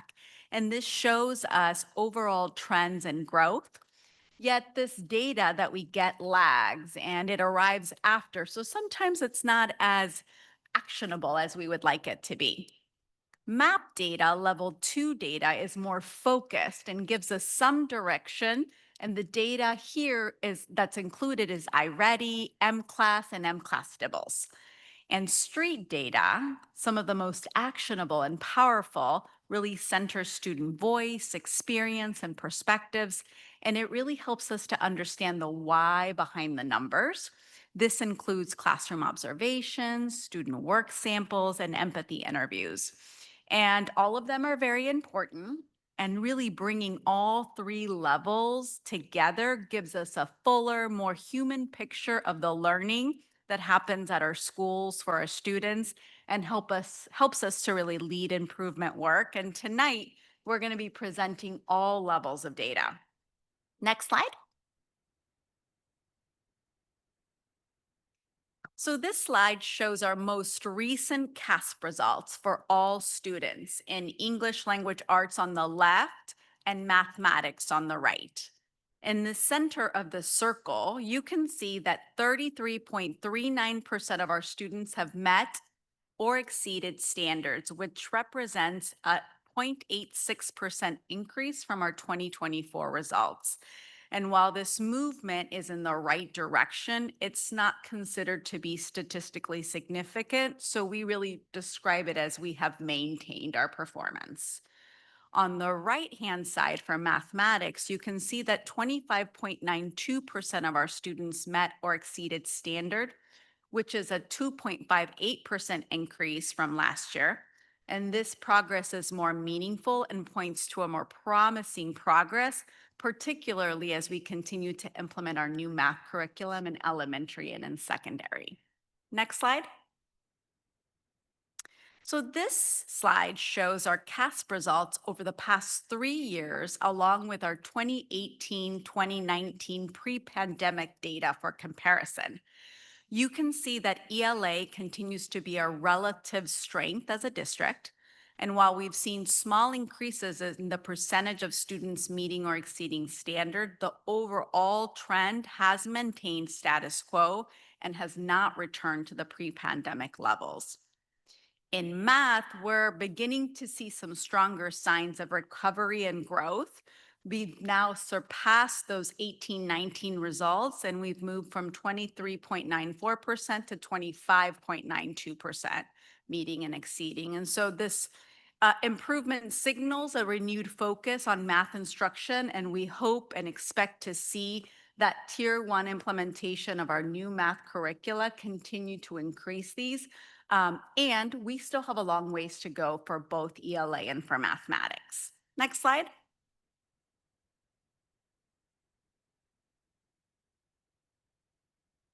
Next slide. There we go. So now let's take a look a little bit closer, looking at that same multi-year comparison for CASP, but let's break it down by grade level. You can see that the grades that participate in SBAC here are corresponding to the data level. So we have 3rd grade all the way through 8th grade and then 11th grade. And you can see that for ELA, it remains fairly consistent year to year, which reflects some stability on the overall performance. What does stand out a bit is our increase in 11th grade results, and early conversations with some site leaders suggest that this may also be connected to students' motivations to remain competitive for college admissions and scholarship opportunities. Next slide. So here's that same view by grade level for math, and we actually see a bit of a different pattern. For our younger students, we see them actually outperforming their older counterparts. And 11th graders actually performing among the lowest. And so as the grades get higher, we see a dip. And again, early conversations with our leaders suggest that the rigor of upper level math courses, especially at the high school level, and the increase of that complexity is really impacting the overall performance. And so it tells us that while our early initiatives are beginning to take some hold in our younger grades, we really need to ensure that that momentum continues through middle school and high school. Next slide. So this is again the same data set, but now looking at it disaggregated for ELA by ethnicity. And you can see that most of our student groups have now reached their pre-pandemic levels, including our African American students, which is encouraging. However, our American Indian and Alaska Native students have shown some growth, rising from 15% last year to 19%. However, there's still a really significant gap when compared to pre-pandemic numbers of 39%. Next slide. Now we see the same breakdown by ethnicity, but for mathematics. Most of our student groups here have surpassed their pre-pandemic achievement levels, with the biggest growth being our Black and African American students, showing a 3% increase from the 2018-19 numbers. And it does, reflect some growth. And we also see American Indian and Alaska Native students showing some progress, although they're not yet back to the pre-pandemic numbers. So again, we're encouraged by the upward trend. However, you can see that we've got a lot of growth to make in mathematics. And so we need to be really focused on ensuring that instruction continues to improve for math and students. Next slide. So when we look at our student groups that are really targeted within our LCAP, specifically our English learners, our foster youth, and our students with disabilities, we see very small gains. On the left, you see ELA, and on the right, you see math progress. And the data makes it really clear for us that we have a long way to go to ensure that all of our students are performing on grade level. And so for us, this really reinforces that our district needs to focus on Tier 1 instruction, on early intervention, and ensuring that we're giving targeted support to our students across the board, but particularly for these student groups. Next slide. So while we recognize that there's still a lot of work ahead, We also do have some bright spots that we're learning from to guide the way for our district. And across the district, we saw 15 of our schools that grew more than 3% in ELA, which is significant. And it's a really strong indicator. Yeah, we can clap it up. Thank you.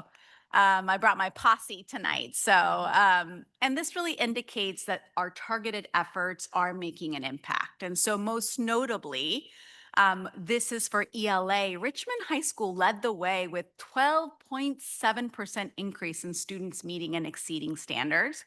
And that level, we can clap for that, absolutely. And that level of growth really reflects strong site leadership, intentional use of data, and consistent follow through on instruction. Next slide. So in math, we're seeing even more momentum with 20 schools across the district showing promising growth. Pinot Valley High School led the way with an impressive 18.5% increase, followed by Ohlone Elementary School. Yeah. Which grew by 10.3%. And they are recognized as a high growth school, both in ELA and math. And a bit later tonight, you're going to hear from their amazing principal about what led to those gains. And so these bright spots really remind us that progress is happening across the district. And we're really studying these schools and what they're doing and how they're using data, planning collaboratively, and really supporting their teachers so that we can scale what's working there to continue building the momentum across all of our sites in West Contra Costa. And so now I'd love to welcome up to the podium Director Esaul Orozco to present our latest LPAC scores.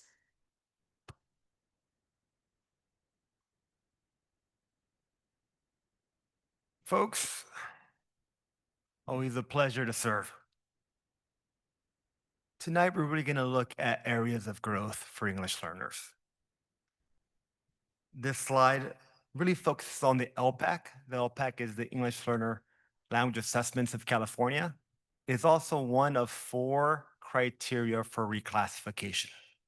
In fact, many say it's the hardest of the 4 criteria. So that's what we're digging into this particular data set. The following table demonstrates that we have much work to do, especially at level 1. Majority of our English learners are scoring at a 40% level 1. This includes many newcomers and other groups that are English learners as well. A little bit of the glowing silver lining is that we also have folks at level 3. This is the largest group in terms of our expectation for reclassification. Ideally, these level 3 students would score a level 4 this particular upcoming year for the Summit of LPAC and be reclassified by the latest next year. I'd like to note that there's a negative 3.64 growth rate here.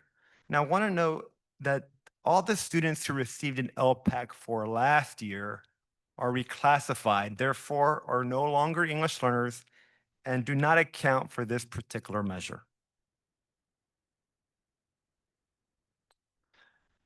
The Alma department is also being action-based. Using this data, we want to dig deeper and be more student responsive.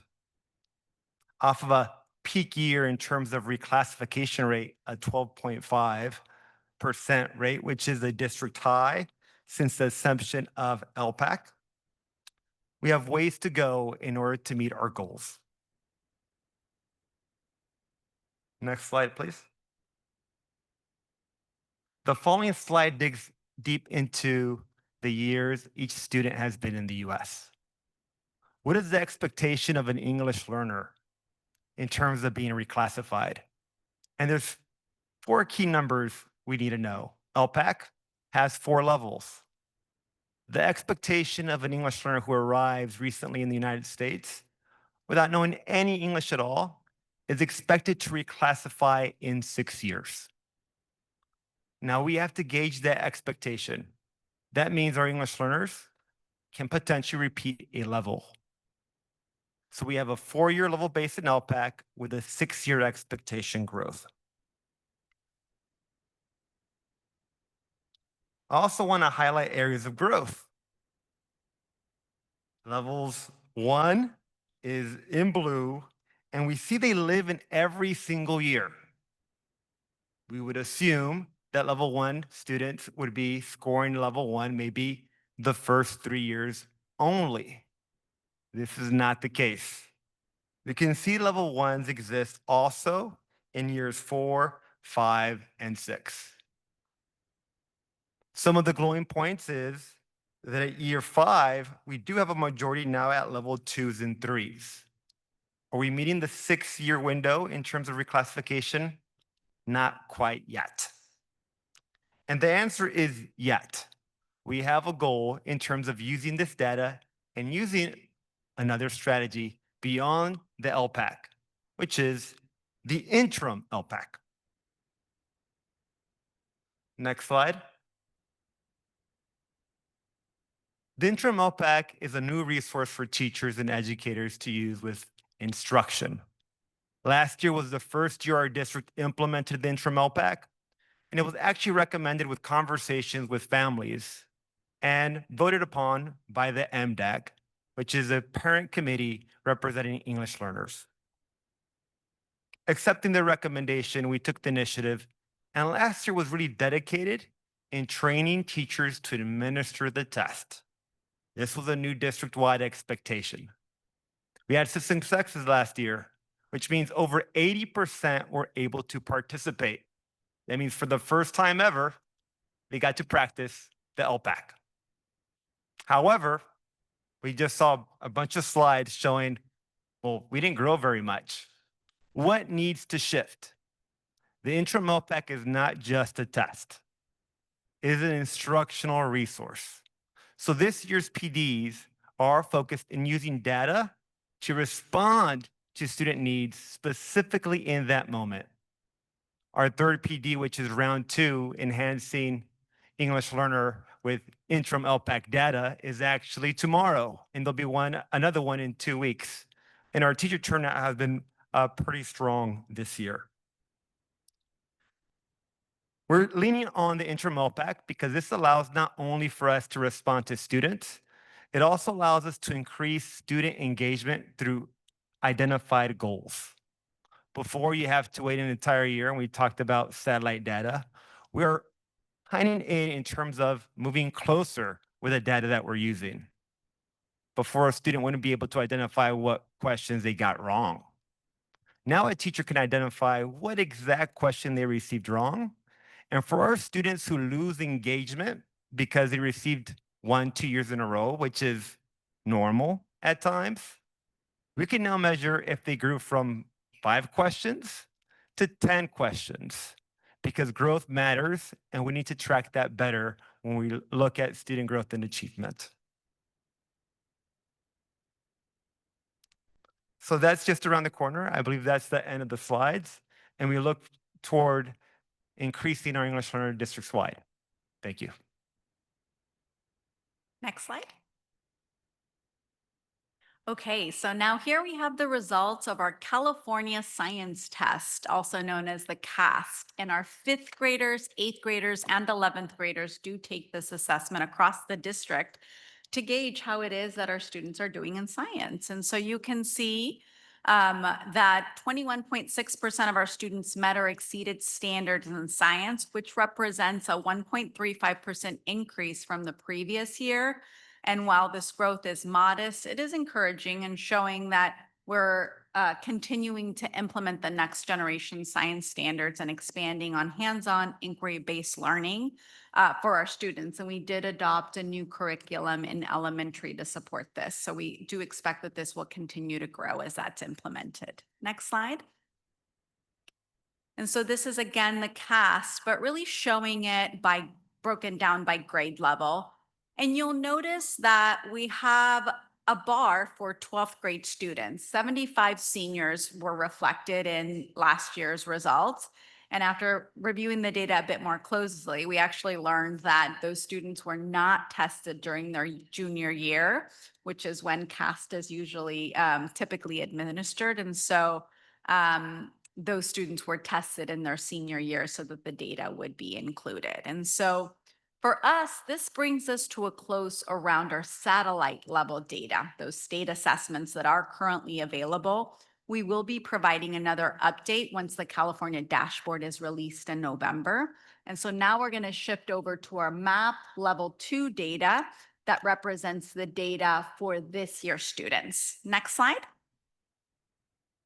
Okay, so we're starting off with our fall iReady reading diagnostic. And so for those who aren't familiar with the assessment, the iReady assessment is an adaptive assessment that's provided 3 times a year to really help teachers differentiate instruction. And students take this assessment on their Chromebooks, and the system actually adjusts the levels of questions. So some get questions both below and above grade level to identify unfinished learning as well as areas of strength for the student. And so here you can see that about 24% of our students in the green are performing at early or above grade level, and approximately 56% are in need of targeted support. And this data helps our teachers to be able to plan for tier 1 instruction, for small group instruction, and to provide interventions and monitor student progress throughout the year. Next slide. So when we compare last fall to this fall, we see a slight increase of percentage of students that are performing early on the green. And so that's showing and signaling to us that some of those gain skills are being retained. But at the same time, we're also seeing a small increase in the number of students that are performing 3 grade levels and below. So we're going to be closely monitoring those numbers throughout the year to understand how students are retaining growth made from last year and how summer learning loss may be affecting our overall performance. And so it's really important that we compare fall to fall, as well as winter to winter and spring to spring. Next slide. So for our math results, you can see that this is consistent with CASP math, and it really remains our biggest area of need. Currently, 17% of students, roughly 994, are performing at early or above grade level. On the other end, we see 39% of students performing 3 grade levels or below. Next slide. And again, when you compare fall to fall, we see a similar pattern to ELA, with some gains retained in the green, but overall we see a bit of an increase by 1% at 3 grade levels more has increased. And so this trend really reinforces what we saw in our state assessments, and it's going to continue to guide us in needing to strengthen tier 1 instruction. Next slide. And so a question that we often get asked is, how does iReady results align to our CASP assessments? And you can actually see here that while there are some differences across grade levels, the overall data suggests that iReady is a pretty reliable predictor of our state performance. So in ELA on the left-hand side, you can see that iReady had 33% of our students performing at or above grade level, and that mirrored our CASP results, where we were about 33%. And in math, we were only off by 3%, with iReady having us a little bit higher. And so this gives us confidence that iReady is going to help teachers to monitor in real time and make adjustments instructionally before the end of the year summative of our state assessment. Next slide. Okay, so now we're going to pivot over to M-Class DIBELS. M-Class DIBELS is our new reading difficulties risk screener, most recently approved by the board last May. And so far, we've trained over 200 kinder through 2nd grade teachers, and we've successfully assessed 4,641 students, and that's out of 5,569, which is a really strong start to a full implementation across the district, especially given that we turned this around very quickly over the summer. And so we're really proud of those numbers. You can see this is our early data, and student results are coded by color. So you can see that first bar is kindergarten, then 1st grade, and then 2nd grade. So students in the blue bar are at above benchmark, performing above grade level expectations on those foundational skills.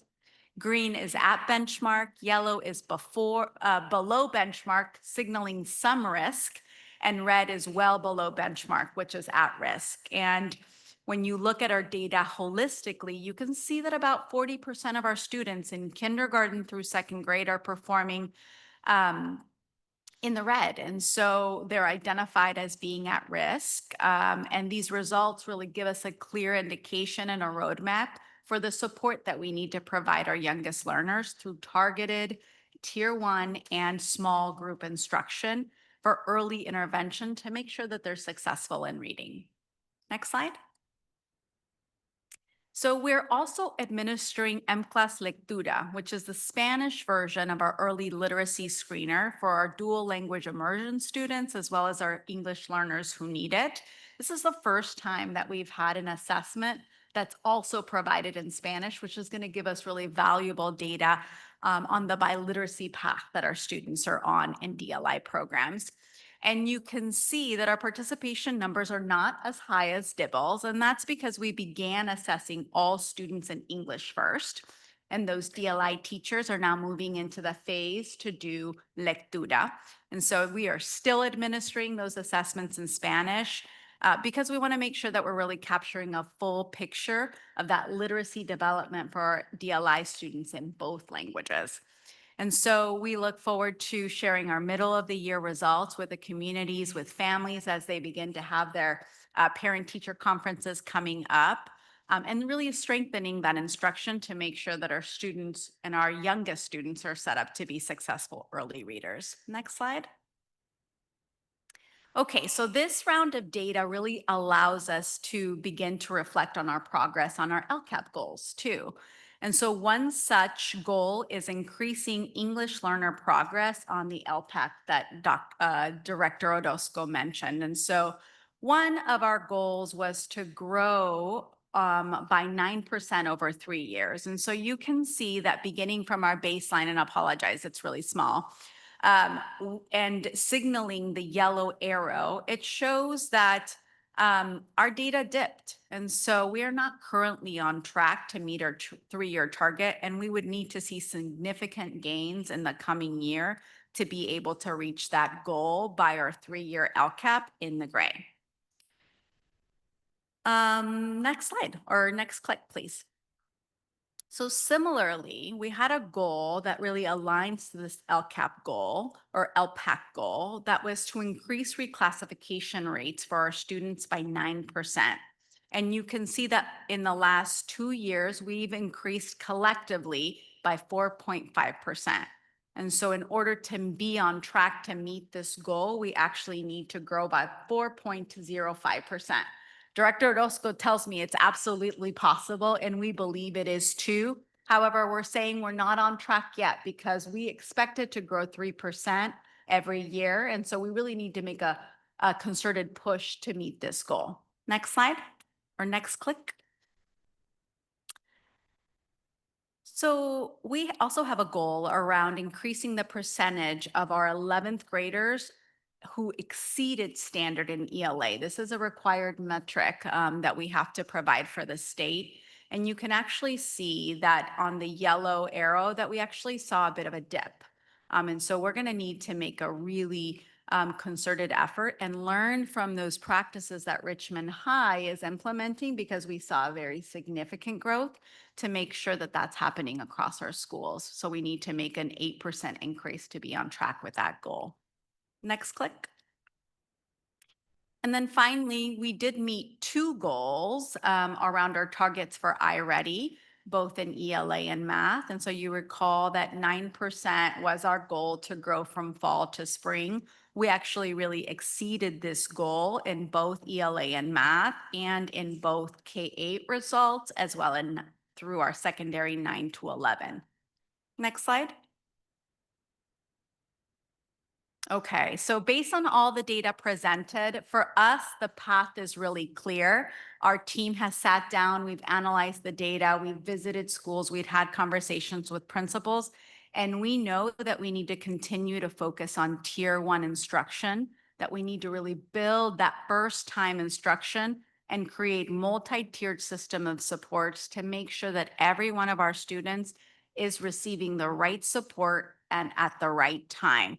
And so we believe that MTSS starts with strong, high-quality grade level teaching for all students that's grounded in rigorous curriculum, formative assessment, and early intervention.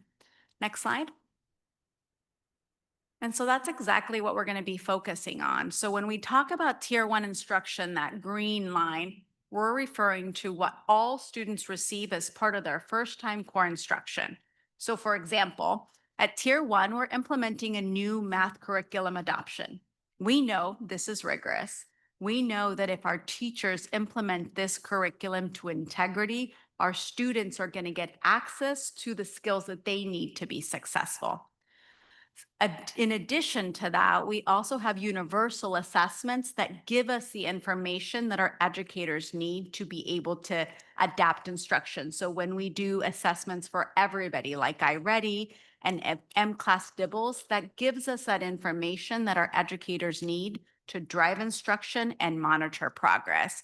And so when you look at Tier 2, which is that yellow bar, we know that first-time instruction is not going to work for all students. And so it is going to be expected that some students are going to need small group instruction, and that needs to happen in our schools inside of the classroom. It needs to happen outside of the classroom with the support of our learning centers, as well as push-in or pull-out supports. It happens sometimes in partnership with our after-school programs, as well as with targeted intervention lessons that are provided both with iReady and M-Class DIBELS. And sometimes we also need additional supports because those interventions aren't working. And that's Tier 3, a more individualized intensive support, which might be, for example, one-on-one tutoring. It might mean more support from the Learning Center. It also might mean an SST or a care referral.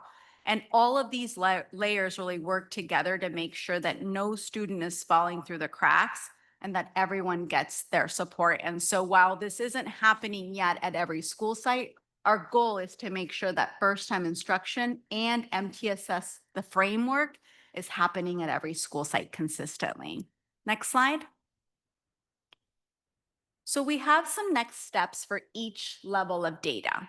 For our CASP results, this last principals meeting in October, we had a data summit. And so we had time to really engage with this data as a community of instructional leaders. We examined the trends, the growth, and really celebrated the progress.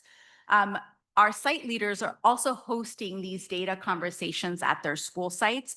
We most recently had lots of opportunities to be able to share the assessment calendar and tips for success with our families, and that's also available in our appendix. And then really based on this data, we have a path forward for what we need to focus on in teaching and learning. Our biggest next steps are with our most actionable data. That's iReady and M-Class. And so for iReady, we've launched data sessions to help our leaders at the school site to be able to analyze these results with their teaching team to guide instruction and really strengthen small group learning. We are selecting focal students district-wide, really emphasizing African-American students because that is a group that has been added to our differentiated assistance and remains as needing focus. And then we want school sites to determine what their data is suggesting that they need to focus on. And so we have a commitment from our superintendent that this is data that we're going to be analyzing at every single principals meeting so that we're really bringing to life student data and focal students in the conversation when we're discussing growth. We're also kicking off a professional learning community focusing on iReady assessments to be able to elevate that support that is needed for small group instruction. And most recently, we also held some parent sessions so that we can support families in being able to analyze those results and know how to support their child at home. For M-Class DIBELS, we are continuing to train our educators. We're in the second round, part 2. So we have some sessions coming up. In fact, one happens tomorrow where we're going to be supporting our teachers in K through second grade to dig into the data to understand what this means for their students and how to be able to intervene to provide them a toolkit of evidence-based practices that align with the research about how to support these skills. We also have an upcoming parent training session before our parent-teacher conferences where we expect those conversations to happen so that they can understand early on what it is that their child needs support with or is excelling in. And then coming soon, we're collaborating with our Director of Curriculum and Assessment, Sanji Bell, who couldn't be with us here tonight, around providing a menu of interventions that are really going to provide that targeted support that we know is needed. And so we've got a lot of work ahead. And we did save the best for last because next up, we are super excited for you to be able to hear from a school leader who is really leading the way around instruction. Again, seeing growth in both ELA and math. So please help me give a big warm welcome to Principal Davis.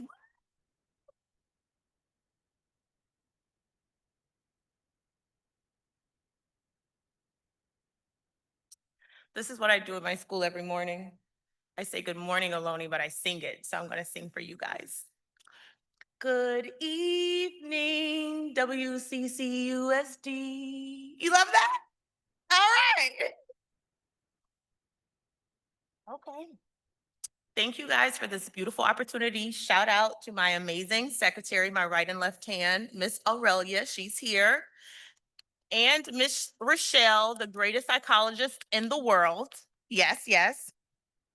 All right, so again, greetings to the board and the cabinet. I must say that I truly feel supported by everyone on the right side of me.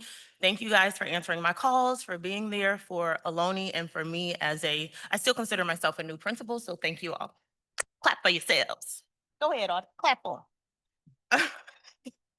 All right, first, thank you to Ms. Acosta Verpraskis for calling me last week with this opportunity. Of course, I said yes. I have always said that Ohlone is the jewel of WCCUSD. I've said that since I've gotten here, and that's how I feel. Also, shout out to everyone at Ohlone who is watching. They've been texting me and sending snapshots of us sitting back there. Also, thank you to Ms. Acosta Verpraskis for connecting some great connections with Chamberlain Foundation and also instructional partners. Now, before I get to celebrating, highlighting, and bragging on Ohlone, there are some people in this room that I must elevate and graciously thank because they have been there supporting me as a new leader. And without their support, I know that we would not be as successful as we have been. First, my predecessor, Dr. Moses. I love you in every way. She was the last principal at Ohlone, and there are so many great things that she implemented that I'm just keeping because if it's not broken, don't try to fix it. But I also want to tell this story. It's a story of favor, which is not fair, and privilege, Black privilege. She would come to Ohlone when I first started there. She was doing CSAIS. She would do her CSAIS job, and then after the school day would end, for my entire first year, she would drive over to Ohlone and debrief my days with me. And I'm talking like 3-4 times a week until the night of the day, like 8, 9 o'clock. That is just what we did. And for me to have that connection and that type of support and foundation, I sincerely love you and I appreciate you in every way. Next, our former school board president, Ms. Jamila Smith-Foles. You can always count on her to be there whenever you need her, and you can count on her to be there when you don't. She is just always there. I love you. I love you. You always show up for your community and for your people in love, light, and truth, and I sincerely appreciate that. Ms. Sanji Bell, who is not here, she's amazing with curriculum and instruction, always grounding me in data. And our new superintendent, Dr. Cotton. What some of you may not know is that before the school year started, she was making her rounds, talking to principals, talking to teams, and she came in while we were planning for the new year, collaborating as a team at Ohlone, and she took the time to not only speak, but to listen to my teachers. And so for so many teachers there, they said, this is the first time, like no superintendent has come in to actually hear our feedback. And so thank you for that. Yes. And now for the magic of Ohlone. What is it that gets Ohlone where we are? And we are a diverse population, as you can see from the slide. We serve so many. It's a beautiful melting pot. It's like a pot of gumbo from New Orleans. And the magic of Ohlone, it is our people, it is our community, and we value our relationships. And I think that's the foundation of any level of greatness. You have to prioritize your relationships with all stakeholders, especially those who don't look or sound like you. Also, our parents are amazing. We invite parents to Ohlone on the regular. And some parents have said like, oh, wow, we're welcomed here. Like some schools don't necessarily want a strong parent presence. We welcome that. We encourage parents to volunteer in the classrooms, to be there for lunch and recess. Like we put them to work. I also talk to my teachers about find something that parents can do in the classroom. After the parents, that's that skylight level data. Catherine talked about that. Next is my team. And when I say my team, I mean everyone from my amazing secretary, Ms. Aurelia, to Mrs. Standen, our resource specialist and our learning center teacher who serves all students. My OT and speech therapist, sorry, y'all, this is like the Oscars. There's a bunch of name dropping up in here, okay? They want to hear their names and they're going to hear it from their principal. Miss Gina and Miss Esma, our cafeteria worker, our new custodian, who's been doing amazing, by the way. Just everyone on the team, our paraprofessionals, everyone is doing amazing. Because you're only as strong as your weakest link, and no position is higher than the other one. Everybody needs to feel like they are part of the family. And then next is to my teachers, those who are the most important. Your teachers are critical in any growth. I call them my front line. They're those who are closest to the students, which that is the needle of the data. And some of the things that my teachers do to get those, sorry, next slide. I thought I saw it where it shows like our data end result. And I'm going to go over where Ohlone was at over our trajectory, and I want to share some numbers with you guys. But I do want to highlight, we have some teachers at Ohlone that have been in the district almost 30 years. So clearly something's keeping them here. If you ask me, I'll say they love it here. And of course they love their principal. But at Ohlone, some have been at Ohlone over 20 years. So I want to shout them out. Just bear with me. Miss Christine Moran. This is her 27th year in the district, 8 years at Ohlone. Ms. Heidi Scharfenberg, 29 years in the district, 15 years at Ohlone. Ms. Kathleen Silva, 19 years in the district, 8 years at Ohlone. Ms. Jane Yee, 23 years in the district, 17 years at Ohlone. Ms. Susan Gonzalez, 22 years in the district. This is her first year at Ohlone. Mr. Joseph Ayers, 21 years at Ohlone. Ms. Misuk Nam, 21 years at Ohlone. Mr. Torrey Cox, 20 years at Ohlone. Also, Ms. Nam was a teacher of our former mayor, Alexander Walker Griffin. Mr. Fallon Maniru, 26 years in the district, 6 years at Ohlone. And we have a teacher who was a student there who is now a teacher there, Mr. Alves, and Mr. Alves speaks on at Ohlone, he feels like we lift each other up and we push each other up. So with the collective of those teachers, some progressive data from year 22 to year 25 for third grade, just highlighting a few numbers. Third grade went in 2022-23 for SBAC, they were at 62%. Then they went up to 70%, and then they went up to 80%. Third grade did 80% last year in math. For ELA, it was 58%, then 68%, and then 74%. Another few more big gains. Fifth grade went from 55 to 59 to 73. They also went from 35 in math, fifth grade, to 53. So there have been some big gains, and they are extremely intentional about the work. I think the slide talks about high quality materials, which shout out, we're using the Eureka curriculum and partnering with instructional partners. There are classrooms observations. The district has rolled out this IPG tool, the Instructional Practice Guide, which I actually love. A lot of data analysis. And I wish we had more huddles. We're getting there. My team hates the word huddles, actually. They're like, you came in with this crazy talk, but it's just us coming together, which I sincerely appreciate. The other thing is that Ohlone, we have very strong systems of accountability. And I, as the leader, I'm very clear on where I want Ohlone to go. Like the vision is crystal clear and we are not there yet, but we definitely will get there. We will be the #1 school in this district and we're on the way. Also, we look for reasons to bring the joy. Whether you guys know this or not, this is 1/4 of the school year per this headband. Who am I? Ahsoka? Yeah, that 1/4, like the force, you know, you get it? So teachers are walking around in Star Wars gear today, and so are students. Like we look for reasons to bring the joy, to be happy, to celebrate each other. And that my teachers have deemed me the DTM principal, meaning do too much, which I love that name because I do. And like I said, there's always a reason to celebrate. And in closing, almost, because y'all gonna see this poster board from our PTA. Dr. Moses was the first person to tell me this, but if you know the Golden Girls, Miss Dottie and Miss Linda Evans, no, Linda Jackson and Miss Henry Evans, they constantly keep me in line. And they always remind me that a leader with no one following them is just a person going for a long walk. And I am so grateful and so blessed that Ohlone, I have a school where none of the teachers look like me.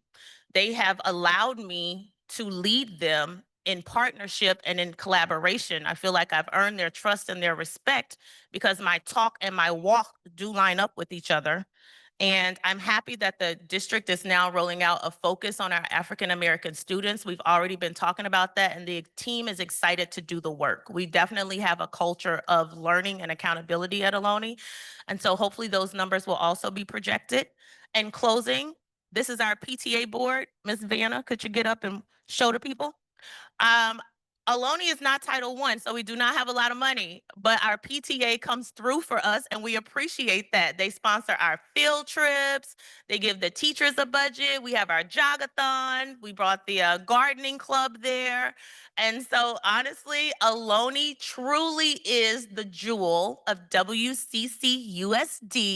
And thank you guys for the recognition. I appreciate you all. Have a great evening. Hi, husband. Well, thank you, Principal Davis, for doing too much. You are clearly very intentional and you're building an amazing data-driven culture and a culture of excellence at Ohlone. So we're very grateful and thank you all for being here. And we're open to any questions that you might have. Thank you. Thank you very much for the presentation. Does anybody from the board have any questions? Go right ahead. Thank you. Thank you so much for the presentation, and thank you to the Ohlone team for being here. That was wonderful. I have a couple questions about the LPAC and Mr. Orozco. That for me. I'll start with one for you, Ms. Costa-Veprasquez. So there has been some districts that have seen growth or gone back to pre-pandemic data, both on ELA and math. Obviously, we're not there yet. Some of them are in our own county, Pittsburgh, Los Angeles, San Diego.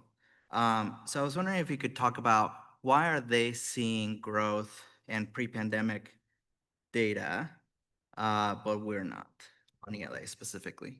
Yeah, thank you for the question. So you're right. While we are seeing more growth in math pre-pandemic and ELA, we're not yet seeing that. And we're really exploring together as a team what we need to do. In fact, I was just having a conversation about this with our superintendent recently as we talked about our vision of literacy.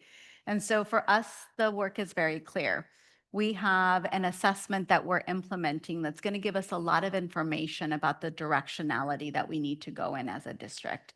We believe that this work needs to start at the foundation to make sure that our students are being set up successfully to decode and comprehend.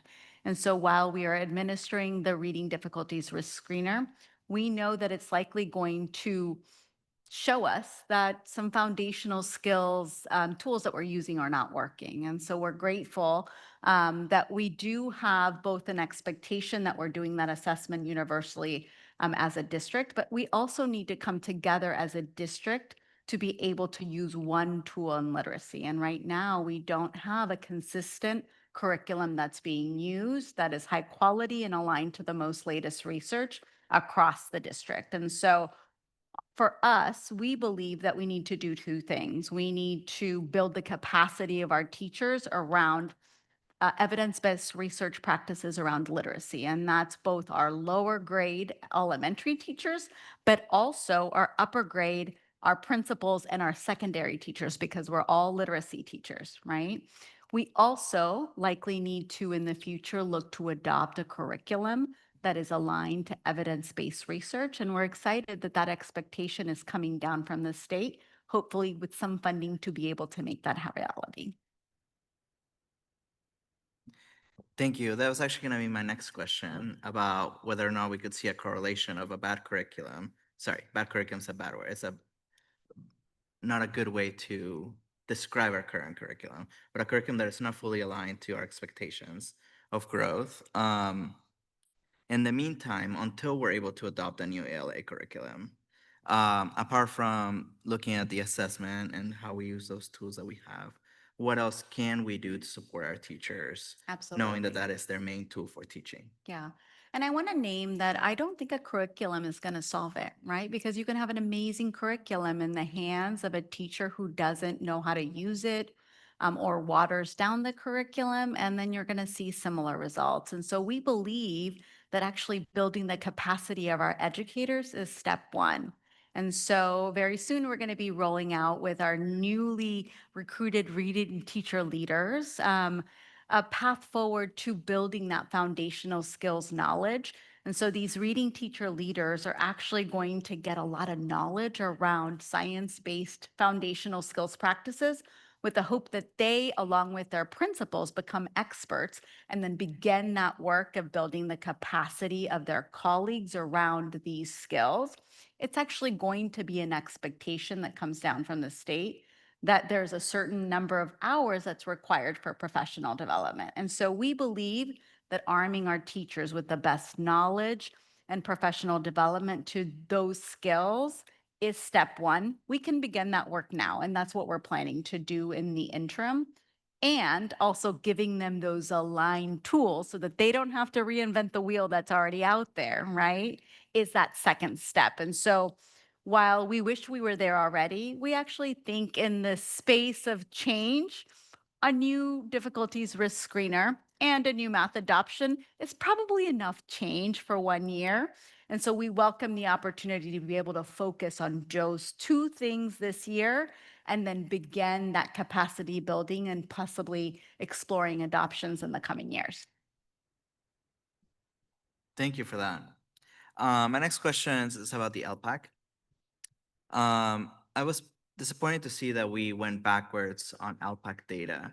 I was wondering if you could talk about the why you believe, Mr. Orozco, that we went backwards on that data specifically. And then I have 2 more questions after that, which if we do a second round, I would like to do.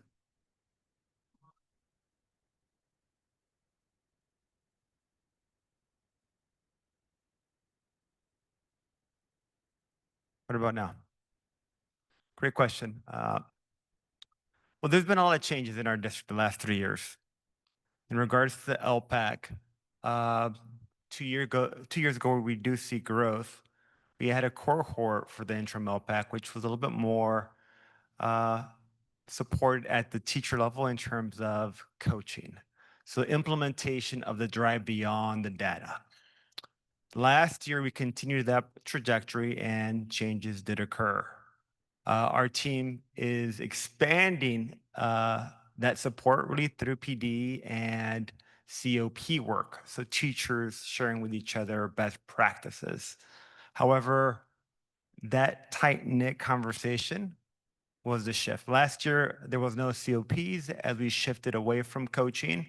This year, because we do not have that type of support, we have COPs in session. So teachers are welcome to join a COP session, 4 sessions after each of the PDs, which would be a total of 8 sessions if they went to everything in terms of interim LPAC, which is at least once a month. So that's been our trajectory. And as I mentioned last year, it was the major expansion. Prior to the year before, it was very precise. In fact, we only focused on long-term English learners, that level 3 and 4 group. So the reclassification rate did skyrocket, right? However, we didn't see the growth at every single level, which will come back to haunt us when it comes to the leveled expansion. So as we grow for reclassification, we want to make sure that all students are growing. It's not just a focused cohort from coaching or for COP, that it becomes a district-wide practice and is ingrained in Tier 1 designated ELD instruction. And in fact, this is the first year we really recommend teachers in designated ELD time to use the interim LPAC, non-standardized. Like that's an item for us to gather data, but in an unstandardized manner, to play around with it, use the resources, focus on standards, work in teams, have conversations. A reading domain assessment is not only about reading. So that's been the shift in terms of how to grow that capacity. And it gives you a little bit maybe insight to why we dipped in terms of performance last year. Thank you. President, I have additional questions if we do a second round. Yeah, no problem. I'm only going to have one, so you can take mine. Does anybody else have questions? I have a question. It's more in regards to also to the LPAC. The LPAC and level by years on the graph that you showed us and the significant movement. So I know that the highest bars on the level 2 and 3 are with students that have been here for 6+ years. That would make the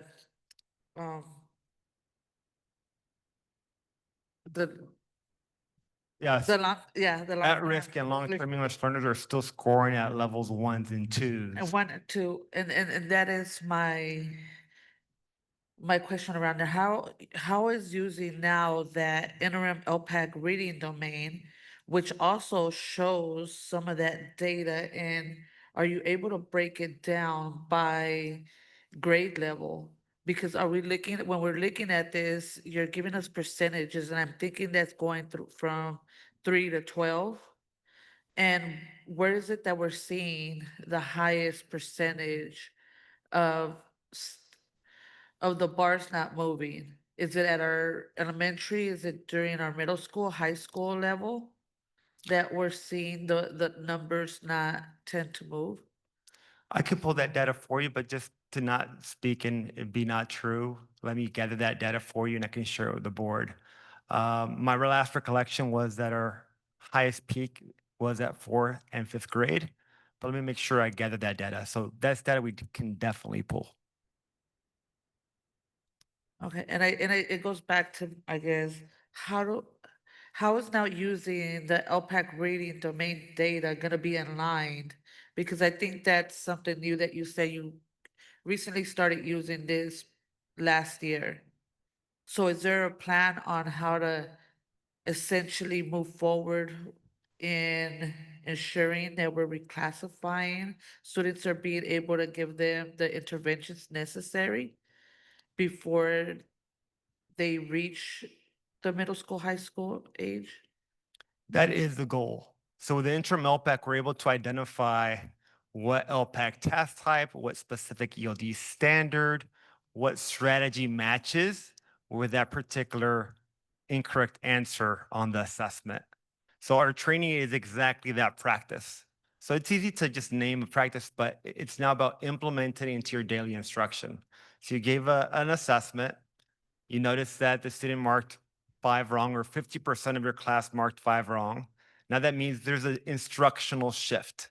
We have a book, but the book does not give you that instructional shift. So that data is valuable. Now the big difference is we have it in the moment. If a student is sick, we can retake the test, right? We can sit down and explain it with them, right? We can do a small group scenario. In the past, we only used the summative. So it was all old data that teachers were working from, which made it very difficult to make it meaningful for the teacher and for the student. But what you named right now is is the goal in terms of our implementation plan. All right, thank you. That was my last question. Any other questions? Okay, let me ask mine, then you're asking mine, so you can go, you can keep going. I do have a question about attendance, correlation between attendance and how kids are doing, if you can speak to that.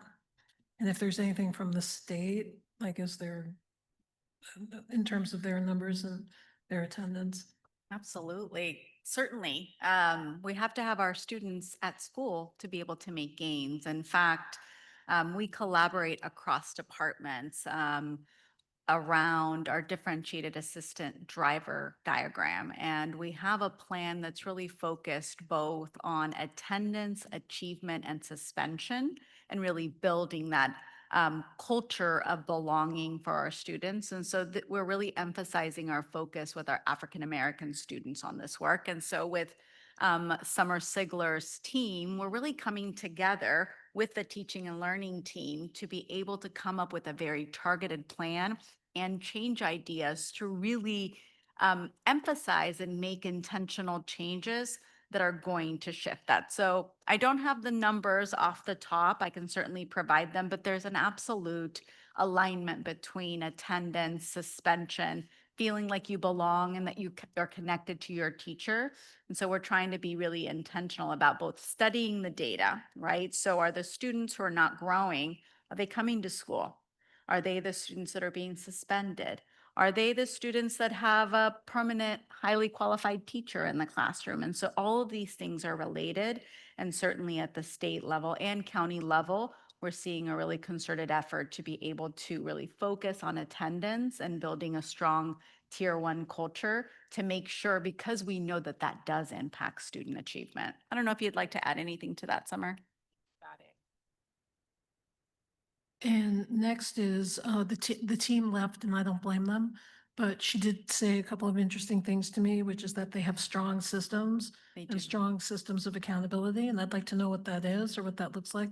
I don't know if you can talk to it. I or certainly if it's- can. Well, I was lucky enough to be able to be her executive director. So I did a lot of site visits with her. And I'm sure Dr. Moses could also speak to them. But one of the things that I think is really spotlighted by the leadership of Principal Davis is she's in the classroom. She goes, she observes, she uses the instructional practice guide, and she really has conversations with her teachers about what she's seeing that she wants them to keep doing and some changes that she wants to see happen. And so for example, most recently at our last principals meeting, we elevated data district-wide about what we were seeing in the classroom around math. So we have a tracker that every single school uses in the district that collects implementation data for us in math, as well as data in our in all of the indicators that we're using for the instructional practice guide. And so what she did is she asked me for the deck and said, you know what, I'm going to be presenting this to my teachers so they see this is the goal. And so those are the types of connections that I frequently see her making. She didn't mention the huddles very specifically, but one change idea that she implemented was in the mornings at Ohlone, she would gather the teachers that wanted to come and huddled every morning and said, all right, this is the game plan, right? This is what we're going to do. We're focusing on this strategy in the classroom. And that's really building this not a culture of accountability of you have to, but we want to, right? You heard in her energy that she's all about celebrating both students and teachers because they're doing incredible hard work, and she's a partner in that. And so I think that those are some of the accountability pieces that I see her implementing. And she was an early adopter of Eureka Squared. And so I think their gains show us some promising hopes that we have around what we expect to see in our district results looking forward. Okay, great. Thank you very much. And then, yeah, the floor is all yours. Thank you. You asked a couple of mine. I want to go back to the conversation about the ELK pack.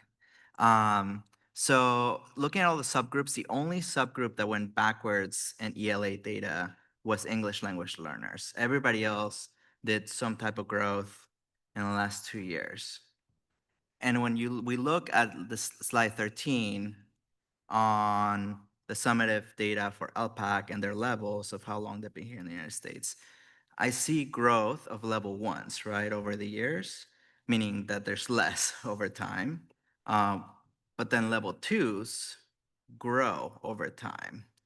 So what's the correlation between the level 2 English language learners and the ELA data, where we're seeing, when we're looking at going back, where we're seeing a backwards trend instead of a forwards trend? And that's data, great point there. The iReady data does parallel the LPAC data. So when we're looking at those subgroups, it's part of the reclassification data, right? So they're relatively pretty close in terms of trends. One of the strengths of Interim LPAC versus the iReady is that it really names the ELD standards and is able to pinpoint specific EL needs. So that's why we trace it from the iReady. Now, the iReady portion is also essential because English learners learn in all subject matters, not only designated ELD. And the connection connects with all subjects, where you would connect an ELD standard to an ELA standard, which is from that data. And now you're able to incorporate an English learner's needs, standards needs, throughout the entire day, which is the larger vision of our work as well. So we're kind of at a crossroads. And for that reason, even though the data has decreased and student growth does not grow in order, especially as soon as they reclassify, like the entire table kind of shifts because that group of students who succeeded is no longer in that measure. We can definitely succeed. There is a trajectory, a larger trajectory of growth. So even though it sounds impossible, it is very attainable if we work and prioritize this as a team. I think one element I'd love to add here is also that currently the tool that we're using for designated ELD in our elementary schools doesn't match what they're getting in ELA. And we know ELA and ELD, they should be married, right? They're complementing each other. For ELD, currently our adopted curriculum teachers are using as benchmark. In ELA, some people are using Teachers College, some people are using different tools, right? And so it's apples and oranges. It doesn't align, it doesn't complement. And so one benefit of looking forward and having a common tool will be that what is presented once we adopt a new curriculum in English language arts will complement what's being presented in ELD, because those two should be the same. They should be a higher dosage of the same with a built-in vocabulary supports for English learners. And right now we don't have that. Thank you. It's like you read my mind, because my next question was going to say, like, we're seeing this growth in math because we're concentrating on math right now. We have a new curriculum, right? But then we just adopted an ELD curriculum before the math curriculum. So we should have seen also a growth in English language learners and LPAC, right? So then I was shocked to see the backwards trend. Yeah. But I think that you just answered the question I was going to ask. So what are we doing then in the meantime? Sorry, keep going in the meantime, because we don't know when we're going to adopt the ELA curriculum, right? Due to financial reasons or whatever. So in the meantime, how are we going to close that gap between the ELD curriculum and the ELA curriculum? Because obviously right now what we're doing is not working, right? So how are we closing that gap? Absolutely. Thank you for that question. And so again, it should complement each other, right? The lessons that students are getting during that designated time, which is only about 40 minutes, right? They spend the rest of their day in other classrooms. It needs to be aligned so you're getting more of the same. And so this is why, as a department, we've really elevated the use of the interim LPAC, because that's going to give teachers that information that they need to know exactly what it is in reading, writing, speaking, or listening that they need to focus on. And, you know, this might mean this uncomfortable acknowledgement that maybe the tool that we're using that was just recently adopted may not be the best tool, right? That students need to or that teachers need to be able to use to support students. And so SOL's team, or Director Orozco's team, is really trying to focus on the use of this assessment that's going to give them real-time data about what their students need. And the lift will be higher for teachers because they're going to have to look at the tools that they have, which is their curriculum, to make instructional decisions about what's best for their student. And that is that special sauce that teachers bring to the equation because they're educated, right? And we're building their capacity to make those intentional choices that their students need while we're getting back to that one curriculum and expectation that we hope to have in the future. Thank Anything you so you much. want to add to that, Mr. Orozco? No. Thank you so much. I could probably ask Can 10 I- questions because it's so interesting, but due to Can I add time, one I more will. piece? Oh, please go ahead. It is a tricky question, and actually, Catherine and I had that conversation today, yesterday. We've had it often, but we're looking at what are we doing around foundational skills for our students, and those are for our English only and our English learners. In the meantime, right, while we're waiting for a new adoption, what can we do? We can support those foundational skills. We've had conversations and we've talked even more about our literacy content blocks and making sure that regardless of the curriculum that you're using, that you are using elements of science of reading, you are using elements of foundational skill building that all of our students need. And so that is kind of the glue that we're working through and having conversations about now, and how to get that piloted, how to get that out into our schools so that people understand it. It's tricky because, school started. But I think that there are enough folks out there who are interested in learning more and trying to figure out how do we best serve our students. We have some schools, sadly, that are in single digits of students that are meeting and exceeding standards. That is a challenge. That is a problem, both in English language arts as well as math. We have work to do, and so I don't want you walking away thinking that we're fine, because we're not. And there's a lot of work. Thank you for adding that. I'm done, President. Thank you. Go right ahead. I appreciate the Principal Davis coming in from Maloney, talking about the strategies that she uses at her school. Correct me if I'm wrong. I remember going to Montalvan and you had a specialized time built in the day where mixed grade students would get together by level, and they would have some specified reading intervention times. Is that accurate? And if so, if my memory is correct and it's accurate, could you just take a half a second and just tell me more about that strategy and the gains that you saw using that strategy at your site? Absolutely. And you have a very sharp memory. We absolutely do that. We are actually using one of our tier 2 curriculums, SIPs, to be able to provide reading intervention. And so what we noticed in our data was that many of our students, first grade through third grade, were actually not able to decode. They needed some significant phonics intervention. And a teacher, a single teacher, is only able to pull in small groups so many students, right? However, if you put together our teachers first through third grade, then you multiply your teachers. And so it takes a lot of trust and a lot of coordination. And so we said, all right, we're going to stop everything from 9 to 9:30 every single day. And we're going to regroup students based on what it is that they need, right? That's an MTSS. Every student gets what they need at the right time. And we did. In fact, we have to give credit where credit is due. This model, the Walk to Read model, is actually from Nystrom. They've done the same, where data is really doing the talking, and that's what's driving tier 1 instruction. And so our data was suggesting that every single student needed phonics. And that was going to happen regardless of whether that was part of the curriculum. And so we made those intentional moves to make that happen at Montalvan. And we did see gains, and so have other schools that have implemented that. But ultimately, SIPS, a tier 2 intervention program that is aligned to the science of reading, is available to all of our schools.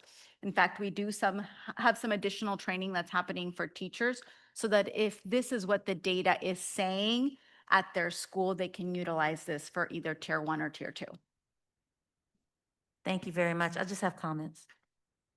Okay, any other questions? Then we can move to comments. We'll start down at that end. I think one of the things that I want us to be intentional about is increasing the skill of reading.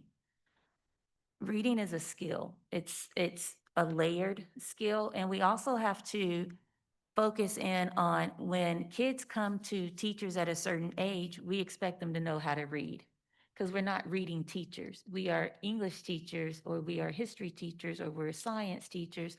So when we talk about reading and that skill that we are wanting our students to have, it just absolutely breaks my heart that we have students who are at certain ages who are not with IEPs or 504s or anything else, but they are not reading. Our students that are in our general ed classes are not being able to read. Our students, and I'm trying to figure out what it's going to take for us to kind of move that needle a little bit. And we see it at some schools. And what it seems to be is an intentional focus and culture on making sure that every student has that skill or has the opportunity to gain that skill.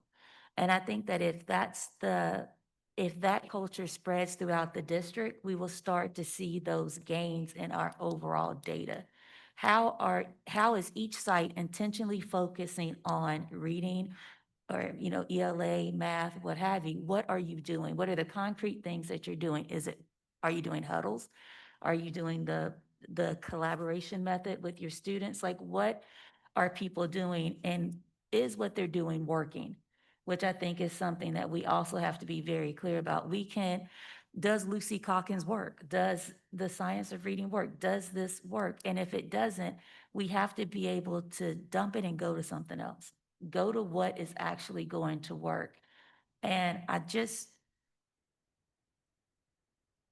know that you all feel the same way. It's just that we cannot have students who cannot read at any level, elementary, middle, and we definitely can't graduate them out if they're not able to read. It is a life skill.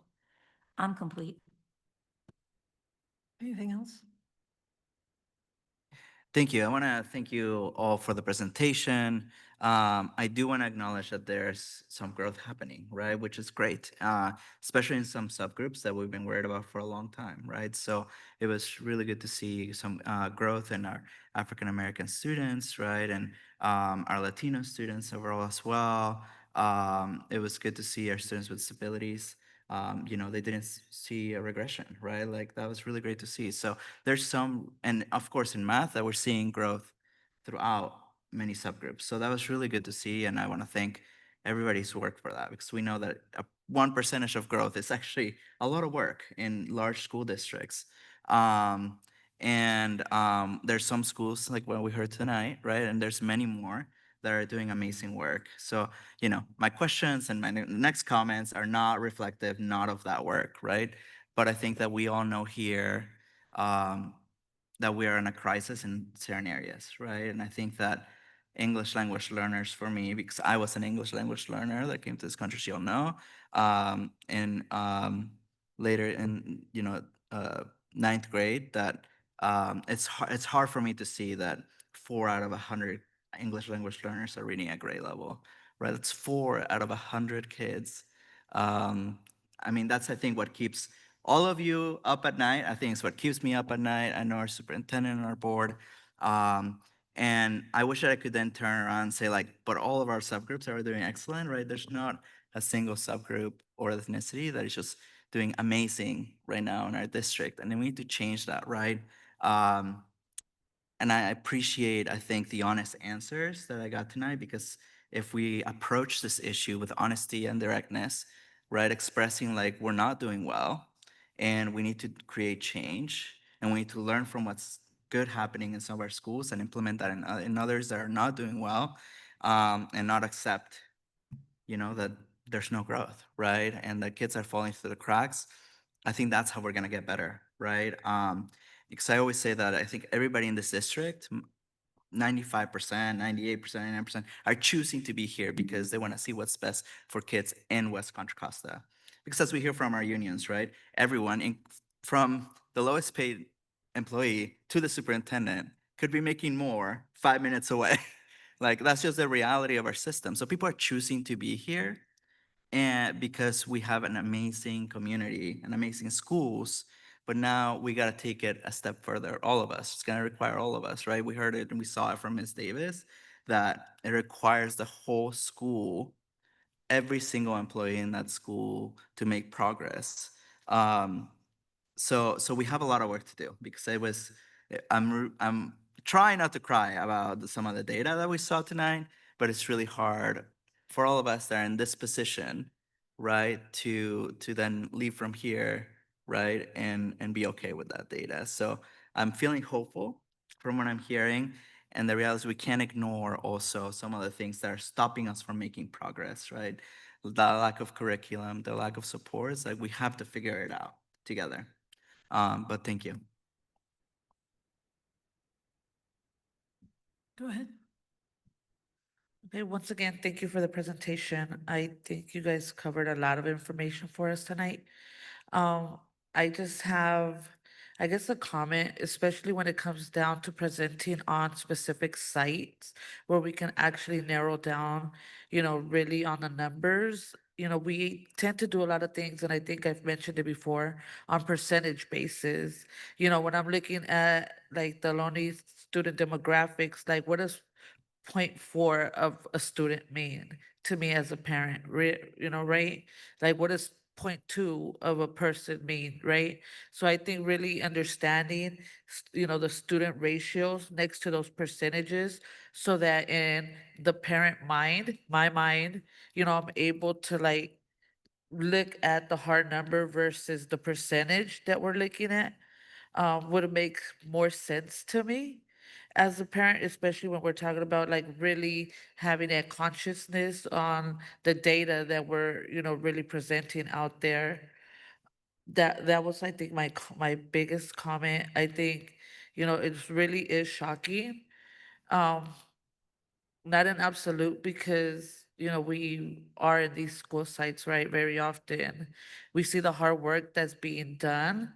But I think once it comes and it hits us in the face like this with actual percentages, it feels even harder. Being a parent in this district and knowing that, my child is in that percentage of below grade level or maybe, getting to grade level because not all of our children are going to be exceeding. So I think that's the hardest thing to look when we're looking at um the information presented. Like, we're looking at it also from the parents' point of view. Like we are parents here in this district and what can we do? And I think we need to be able to like make this of time is of the essence.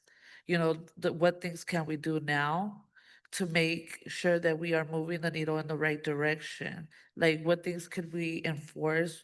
Does it take, those conversations because we are looking at the data in the schools that are, falling way behind. Like how could we have those hard conversations that need to happen at the sites to be able to like get everybody on the same wavelength? And understanding that like yes it is hard, yes it's always going to be really time is of the essence and it's going to take everyone doing this together and also looking at the ones that are moving in the direction and seeing how we can also support those sites to keep on moving and continue to make those strides. I think it is right now a really hard time where we need to look at what's going to make the biggest difference for our students and what's going to get them to where they need to be because our children are in these percent tiles that you're giving us and this information isn't good and it isn't good for a whole future, for a whole community, for a whole a whole network of leaders to come. So I really want to ensure that we are looking at that and just the way that we also presenting the information, is presented on a clear basis so that we as parents could really grasp those numbers and understand them, not just as percentages, but as actual human beings. Thank you. Okay, thank you. We'll wrap this up. Thank you, everybody, for your comments. Thank you for the presentation and the hard work. Please thank the team for being here. Oh, I'm sorry, more over here. Okay, sorry. You said that you had this group of intervention and this process for intervention in English language arts. I'm curious about something similar within math because math becomes extremely cumulative as you get higher into it. If you didn't learn fractions in fourth grade, you're going to get to calculus and be like, what is going on? And so I'm curious about what we're doing about that because I see a ton of little gaps that all of us have in my high school math class. And we have, we struggle finding resources to fill gaps that were left so long ago.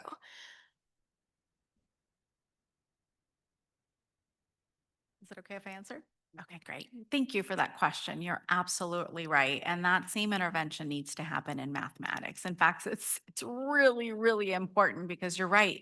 Those skills build on each other. And when we see that those gaps aren't filled, we see challenges as we move forward. So intervention happens in reading, but also it happens in mathematics. It can happen during small group instruction in the classroom, but it can also happen at the secondary level. And so, for example, one of our schools that made the biggest growth was Pinole Valley High School.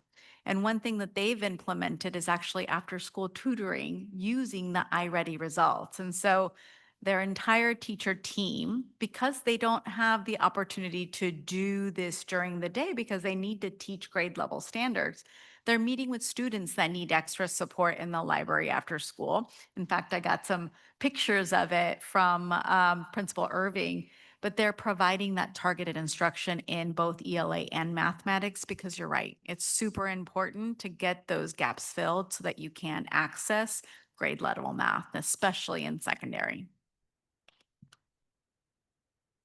Thank you.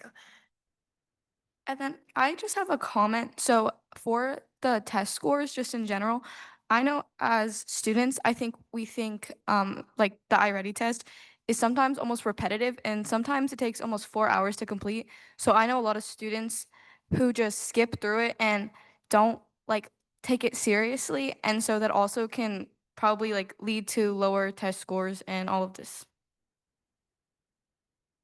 Absolutely. Thanks for elevating that, Brooke, because you're totally right. And I need you to spread the word that the assessment really matters, right? And we actually had this conversations with our families at the most recent iReady meeting that we just had with families because we want students to be able to take that test very seriously because they give the information to our educators about what it is that they need to address and what they can skip. It is a long assessment, I agree, and it's because it's adaptive and it asks questions below grade level and above grade level. And we've given iReady this feedback time and time again, and they're listening. In fact, very recently they shared that they're working on an edit to be able to reduce the amount of time that it takes, and they're saying that it's going to be a reduction of by 40%. So we're incredibly hopeful that this will impact that stamina issue that comes up with students because we want them to do their very best because we want the best data to be able to inform our instruction. I have another question regarding something similar in the iReady exams. iReady Math only tests up to Algebra 2, and I know that at my school, the course of the courses goes, you'd be done with Algebra 2 by sophomore year. And so taking the iReady during junior and senior year to us seems virtually useless because it's not testing something that's at our level, it's testing significantly below it. And I'd like to know a little bit more about something that we could do to address that or how we are addressing it now. Yeah, thank you for asking that question. So as a district, we ask schools to assess all the way to 11th grade. And so some schools have opted to test our seniors. We aren't recommending that as a district. We know that the demands are incredibly high and we really want our seniors to be able to focus on getting into college. We do have the option to reconsider 11th grade, but we want to name that not all of our students are where we want them to be in 11th grade, right? And so our teachers still need that information to be able to determine whether there's additional gaps that need to be filled, like you mentioned in mathematics. And so that data is still really valuable for us to be able to make sure that students are set up for success. And so it's really good feedback for us to consider, particularly for our students that are where they need to be. And that's not yet a reality for most of our students based on the data we just saw. Thank you. I do have one more question. Do your recommendations also involve, like what you just told me about? I know my school does test seniors, but not testing individuals who are in certain classes that are beyond what the test tests. It's not something we've considered. We've used it as a universal assessment so that everybody gets it because the concept and the value is that no one's falling through the cracks. But it's definitely something that I would be really interested in having a further conversation with you or with any other student leaders who really want to, it sounds like, honor that instructional time when you've demonstrated skills. So let's have that conversation. Thank you. That's all. I just Okay, have good. to say that was really great. Yeah, that's Like great. that was a really good conversation and it was a good, I agree with you about having a conversation about test. There doesn't seem to be a reason to test a kid in pre-cal, calculus, A, B, or CD, or statistics on Algebra 2 standards. They clearly must have the Algebra 2 standards to get into the AB, the calculus, or the advanced class. Yeah, I'm complete. I just wanted to let you know I agree with you. Thank you. I was going to say, thank you for the presentation. Thank you for the comments. I hope you two could connect. That was great feedback. Okay, we're moving now. President, I'm sorry, I don't think we did public comment on this item. Oh, is there public comment? Thank you. Is there public comment? We do not have public comment. Thank you. Okay. So we're at 9:37. We do have the chance to get out of here by 10 o'clock. We're efficient. We'll move now to D, Superintendent's report.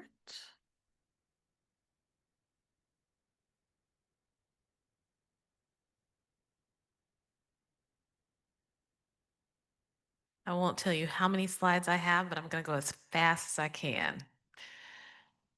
And remember, we tabled a lot of the information last meeting. So, yeah, let's just go. Next slide, please. So we'll start with announcements. I do want to start us off with information that we learned today that is very serious for our communities. We have learned that Immigration and Customs Enforcement agents have been deployed to the Bay Area, focusing on, I think, a 40-mile radius around San Francisco. And they are targeting sanctuary cities that are inclusive of both Richmond and San Pablo. We are committed to keeping our students safe and keeping our community informed about any district policies, protocols, and also up-to-date communication about enforcement activities that are happening near our campuses and staying in compliance with the law. I do want to just lift that up. Additional information and communication will be coming out to families soon. We've talked about this before, but I just want to continue to lift this up and ensure that our families feel supported, they feel safe bringing their students to school, and we're looking at what are the other options that we have to support our families to ensure that student learning continues, but also mental health and wellness also continue for families who are under a lot of stress and pressure right now. Next slide, please.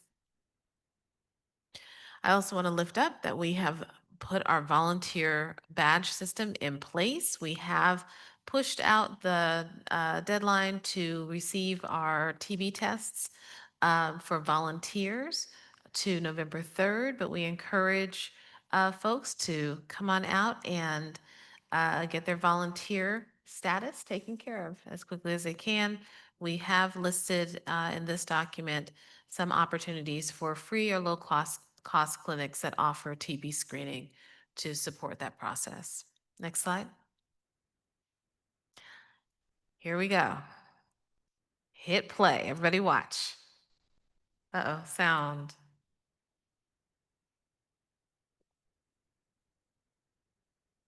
Hold on. This is going to be really good. This is, Claire Kenyana, this is one of those snazzy videos you asked for. Yes.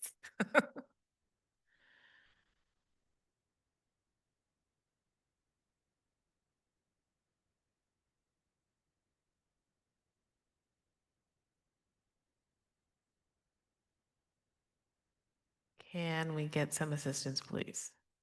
Everybody know how we do things. Just like we said before, we asking all fans to Can only you go back to the beginning, please? Thank you. Hey everyone, just a heads up, we're enforcing an important policy at our new games. This isn't new, we just want to make sure everybody know how we do things. Just like we said before, we asking all fans to only bring clear bags to the game. It's just like going to a concert or an NFL stadium. We want to keep everything safe and smooth. We'll also be using handheld wands and metal detectors at the entrance. It's just an extra step to make sure everything is safe and fun so that we'll all have a great time. So let's remember to keep things simple at the gate. Bring clear bags, leave big purses and backpacks at home. Thanks for rolling with us and helping to keep our games awesome. We're all about making sure our games are fun and safe for everyone. This policy helps us do just that. Let's have a fantastic season. Go team! Let's make it a great season! It was good. It was good. It was good. So we were going to push that out on our social media, push it out everywhere.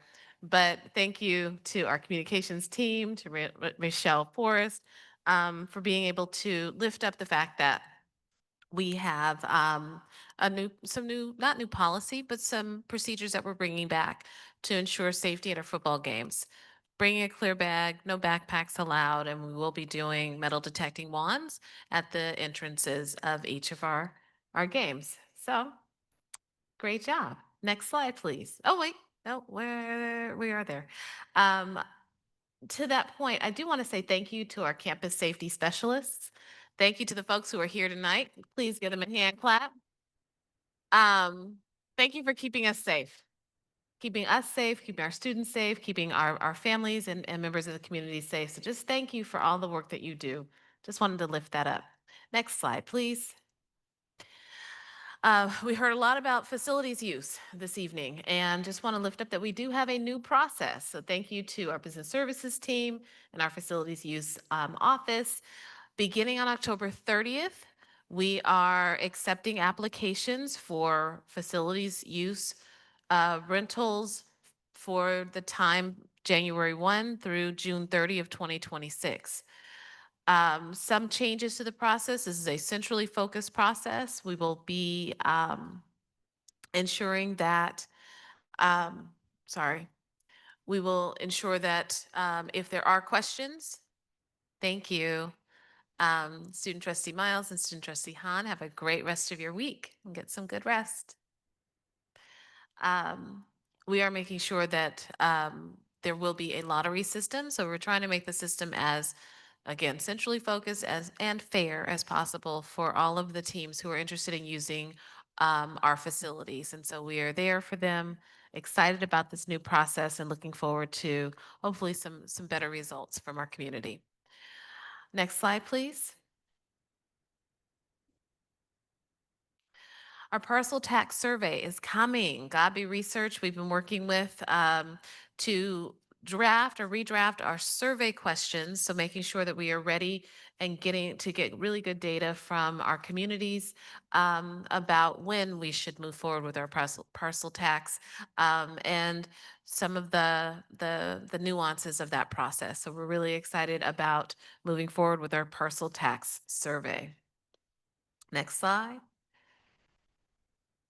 we are in the midst of our negotiations. We've talked about negotiations quite a bit.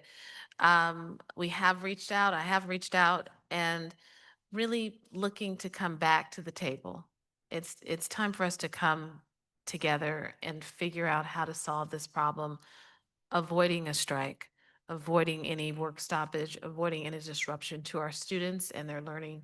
So I just want to just lift that up in terms of our process right now. Next slide, please. Last month, we highlighted all of our specialty days, and we missed Human Resources Professionals Day. So September 26th, yay! Thank you to HR. They are the heartbeat of our district. Thank you for all the work that you do. We appreciate you, Dr. Greenwood, and your team. Yes, next slide, please. And we want to say happy Diwali. We want to extend our warmest wishes to everyone who is celebrating Diwali within our community. Let's honor our students, staff, and families who cherish this tradition, and may this Diwali bring brightness, joy, and prosperity to you and your loved ones. Next slide. And today we're also excited to celebrate Unity Day here in West Contra Costa Schools. Thank you. I see Trustee Smith-Foles wearing her orange. I also saw Trustee Hernandez wearing her orange. Oh, I see it. I see it. I see the orange. Board President Reckler, excellent job. We are just lifting up. This is Unity Day. This is a day to really focus on a spirit of togetherness and acceptance of each other. It's a day when we can come together and stand against bullying and promote kindness, inclusion, and acceptance. So thank you very much for supporting Unity Day today. And now a spotlight on our students. First off, you met them. Are they amazing? Can we give, I know it's just us, but can we give them a hand clap? Our Richmond High School robotics team is just amazing. Not only did they claim first place in the WRRF Cal Games, they also just won gold in the Chesney Champs. So they are just on a roll, and they are amazing. Not only are they winning prizes and doing all the amazing things with their team, that team also takes time to mentor other teams and support and really help to grow leadership among other student groups, both within our district and around our area. So this is an amazing group of young people, and we just need to continue to lift them up and celebrate their great accomplishments. Next slide. Ellahurst is out there having a great time. They just had a spirit week, finished their Scholastic Book Fair, their Bikes, Bubbles, Books, and Barbecue. They had a walkathon and a STEM night, just having a great time, both learning, experiencing joy in school, and just growing together. So we are one. Thank you, Ellahurst, for your great work. Next slide, please. I do want to lift up Shariah Seshia, a student at El Cerrito High School. She is last year's microgravity contest winner. I told you, West Contra Costa has some amazing people and things that are happening here. Just recently, Shariah was able to participate in a microgravity flight experiment with her crochet. This is so interesting because it could lead to and impact spacecraft textiles and structure design in the future. So just young people in our district are planning and making a difference in our world beyond where we are right now. So really proud of the work of the student. Next slide, please. I want to lift up that West County Mandarin, Ohlone Elementary School, who we just heard from, as well as Middle College High School have all been named the 2025 Educational Results Partnership Honor Roll. So we are very proud of them. There are only 21% of our schools across our state that qualify for this honor. And this is based on their CASP data. So extremely proud of the work of these three schools. Ooh, next slide, please. Are we okay? Yes. All right, since we last met, our human resources team went, Okay, we're okay. Our human resources team visited Lincoln Elementary School. Let me tell you about this. This was amazing. They went and met with the PTA to talk about jobs that are available in West Contra Costa. And so trying to build up, and they're taking this work on the road, building up and making sure that people know how to get employed in West Contra Costa, what our needs are, both for our certificated and classified positions. Just want to lift up, and I'll say it one more time later in this presentation, that our job fair is coming up this Saturday, 9 to 12, right here at Dijon. So please spread the word and come on out. We also enjoyed our Classified Training Day. Classified Training Day happened on October 13th of this month. It was a full day of training, workshops, and classes that were designed to support all of our classified employees. And so you see CPR, other trainings were available to just enhance and provide professional development for our classified employees. Next slide. We've had a number of community presentations. This is not, I promise you, this is not about me. It's not my favorite thing to do, but to go out and rep West Contra Costa is actually one of my favorite things to do. And so being able to talk about the great work that we're doing, our vision and our focus within our community, I think is really important. I've had a chance to talk with our San Pablo City Council, our Richmond Neighborhood Coordinating Council, our Retired Teachers Association, as well as Richmond Rotary. So we've been out. Just know West Contra Costa is being represented in the community. Next slide, please. And then inside, we are out visiting classrooms, had a chance to enjoy Helms Middle School's back to school night, visited Olinda recently with trustee Gonzalez Hoy, Lavanya Dijon. Actually at Olinda had a chance to be a part of a rice party, which is an extension of a math program that of the Eureka Math program that they're doing, but just really engaged with our educators as well as our students. The young teacher at the bottom, second square in, that was his very first back to school night, you guys. That's cute. Okay, next. Me too. Huh? We thought it was a student. No, that was his very first one. That was awesome. And so focusing on curriculum and instruction, again, thank you, Mr. Costa-Papraskis, for your great presentation on our data. Appreciate your partnership and the work that we're doing to support our students. In addition to that, we have been working with our State Superintendent of Public Instruction on the Move the Needle on test scores. I know that myself, as well as Mr. Costa-Papraskis and members of her team, have been attending these online webinars to continue this work and really learning from each other, learning from LA Unified, learning from San Diego Unified, learning from other places across the state that are doing good work. And so this best sharing of best practices is outstanding. Also, African American student success, we are moving towards building a connection with our OASA office. And so really looking at the ways in which this organization that works through both CCEE as well as CASA, the California Association of African American Superintendents and Administrators, is working with districts in Pittsburgh, Robla, Glendale, and really focusing in on culturally responsive teaching, freedom schools, and expanded student learning. We're also working closely with our County Office of Education, Educational Services, gaining some support around professional development, around literacy instruction, and universal screener, things that we were talking about tonight. So extending that work. Next slide.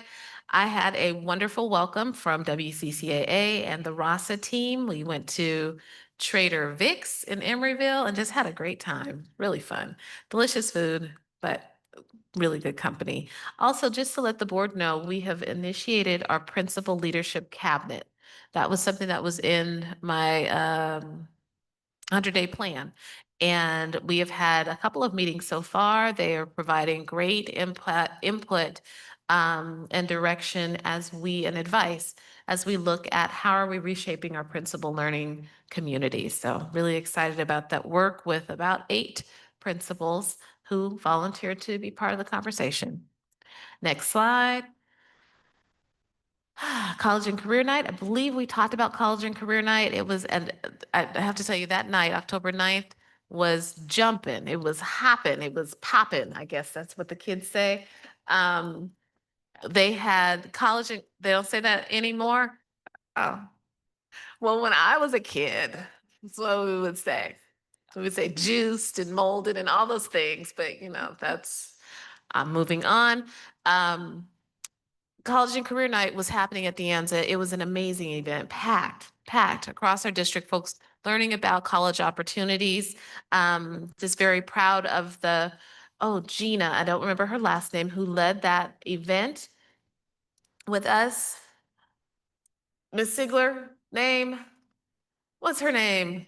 Gina Saichow, a proud Richmond High alumni, former De Anza High School counselor, current regional advisor for EAOP for West Contra Costa. Thank you Always very giving much. back. Yes, very proud of that work that she was doing. But that same night, they had Carb Night. They were getting ready for homecoming. I didn't know Carb Night existed, but they filled the football players up with tons and tons and tons of carbs. Yeah, CARB. It was really interesting. They also had a volleyball game happening that night. It was popping. I'm sorry. I'm just gonna stick to that one. I'm gonna hold on to that. So Had a great time. Sorry, let me give you a quick break. Yeah. A breather. We do need to extend. We're almost it's 9:56. I'm sorry, because I know we have 5 items that we have to vote on, so. Can I just make a motion that we extend until 10:30? I'll second it. Any discussion? Ooh, what is that? It's awful. I'll second. Discussion on that? We'll go the vote. Trustee Hernandez? Yes. Yes. Yes. Trustee Smith Foltz? Smith Folds, yes. And I'm a yes. Okay, go ahead. All right, continuing on, high school fall festivities. I've had an opportunity to, there's Carb Night with our football players from De Anza High School, also Pinole Valley High School homecoming game. We were able to attend last Friday, as well as El Cerrito High School football games. I have to send a shout out to Summerlin Sigler, who I think has showed up at every game. So I really appreciate your commitment to being there and supporting our students. Next slide, please. So what's coming up? Parent-teacher conferences are coming up. They're coming up the first week, starting on November 3rd, the first week of November, going through the 13th, I believe. I wanted just to lift up, and thank you, Trustee Smith Folds.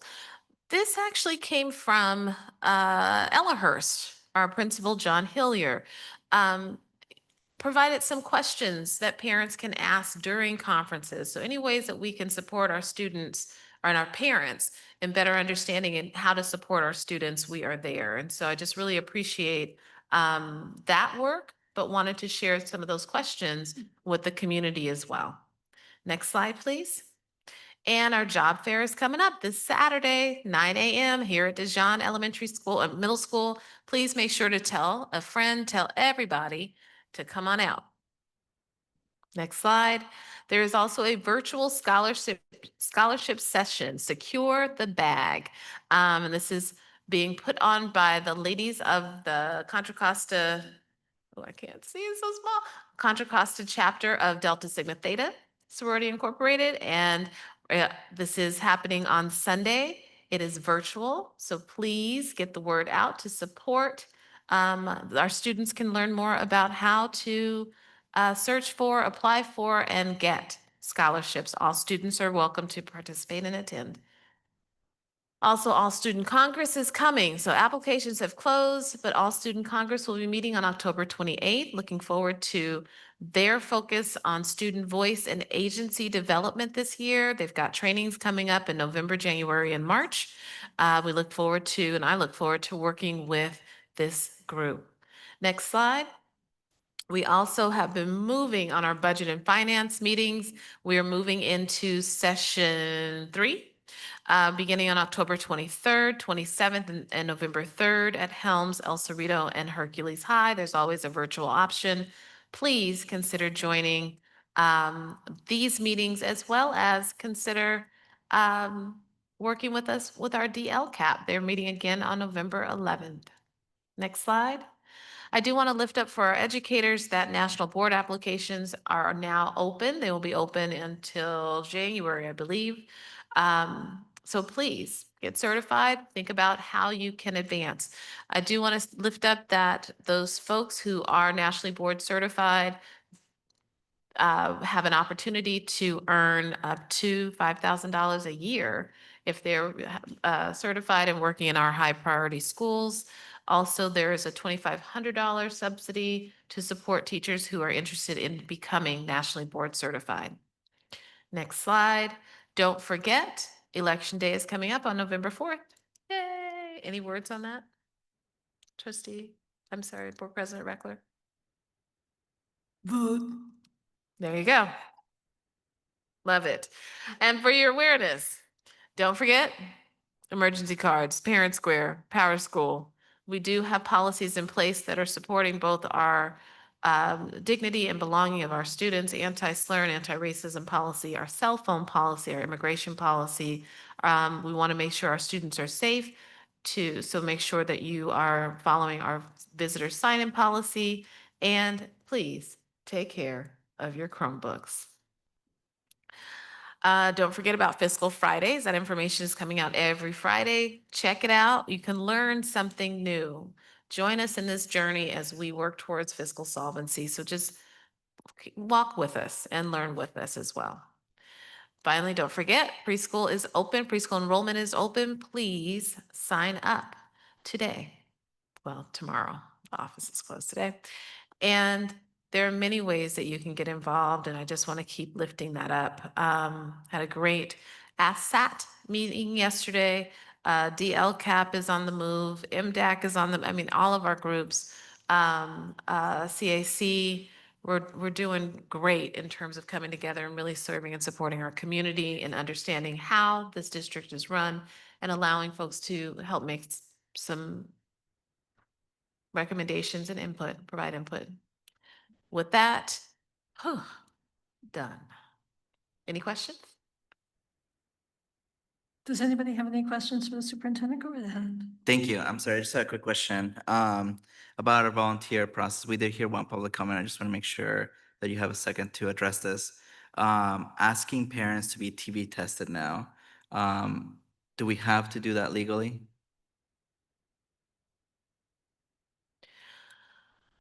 Legally, there needs to be some sort of process to ensure that our students are safe and that we have addressed TB testing within our schools and having volunteers.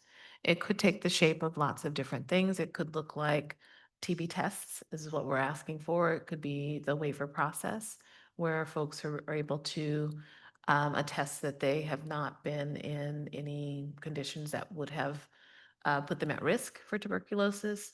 My understanding is that this board has decided that we were moving forward in this way. If I'm incorrect, let me know, but that is the direction that we're taking right now. Thank you for that. And then secondly, do we have our immigration enforcement processes updated in all of our school sites? Procedures, I'm sorry, not process, procedures at all of our school sites? Yes. Short Thank you. answer. Short answer, yes. Okay, great. Broader, we need to continue to lift that up. We need to make sure that our community is aware of our immigration policy, that they're aware of the resources that are available throughout our communities, and that they're aware of the policies and procedures and protocols that we have in place at our sites to make sure that our students are safe and our communities are well informed. Thank you. And I know that you're sending a communication to the community in the next few days as well, and you sent one today, actually. Thank you for doing that. Are you also sending one to all principals in the next couple of days with a reminder of our procedures? Absolutely. Yes. Thank you so much. Thank you. Anybody else? Okay, great. That was incredibly thorough. It was a great report. Anything over here? Oh, okay. All right. Great. Wow. So much going on. Okay, we'll move now to E, action items. E1, board policies. 6141.2, 6142.1, 6142.5, 6142.8, and 6144. These are all second readings related to Mahmood and Taylor and environmental education. Who has this one? Yeah, that captures it all. This is like second reading and there were no comments or edits made since the first reading. Does the board have any questions on the items? Is there public comment on any of the policies? We have no public comment. Okay, any further comments? President, I move that we approve board policies 6141.2, 6142.1, 6142.5, 6142.8, and 6144. Is there a second on the item? I second.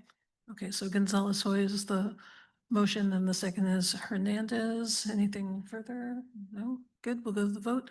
Trustee Gonzalez Hoy, Yes. trustee Smith Folds, Smith Folds, yes. trustee Hernandez, Yes. clerk Kenyatta. Yes. And I'm a yes. Motion passes unanimously. Moving now to Title I, E2, Title I LEA level parent and family engagement policy. And if you were like the governance committee, we were like, we thought we already did this and we did. So if you would briefly update the board on what this particular document is. Yes, thank you, President Reckler, and good evening, Board. Thank you for your approval of Board Policy 6020 around family engagement. This policy is parent-facing, so it's the same or very similar language to the board policy, but it's in a CDE-required parent-facing template. We ask for your approval as your approval is a CDE requirement. And then what we will do is distribute to all parents at Title I schools. Thank you. Does anybody on the board have questions on this item? Okay, good. Does anybody, and we have to move it, we have to actually action it. Okay, does anybody want to move this parent-facing engagement policy? I do want to see public comment first. Oh, I'm sorry. No, it's okay. We're at the time of the night. Jean Kinster, please unmute yourself. Hey, good evening, board.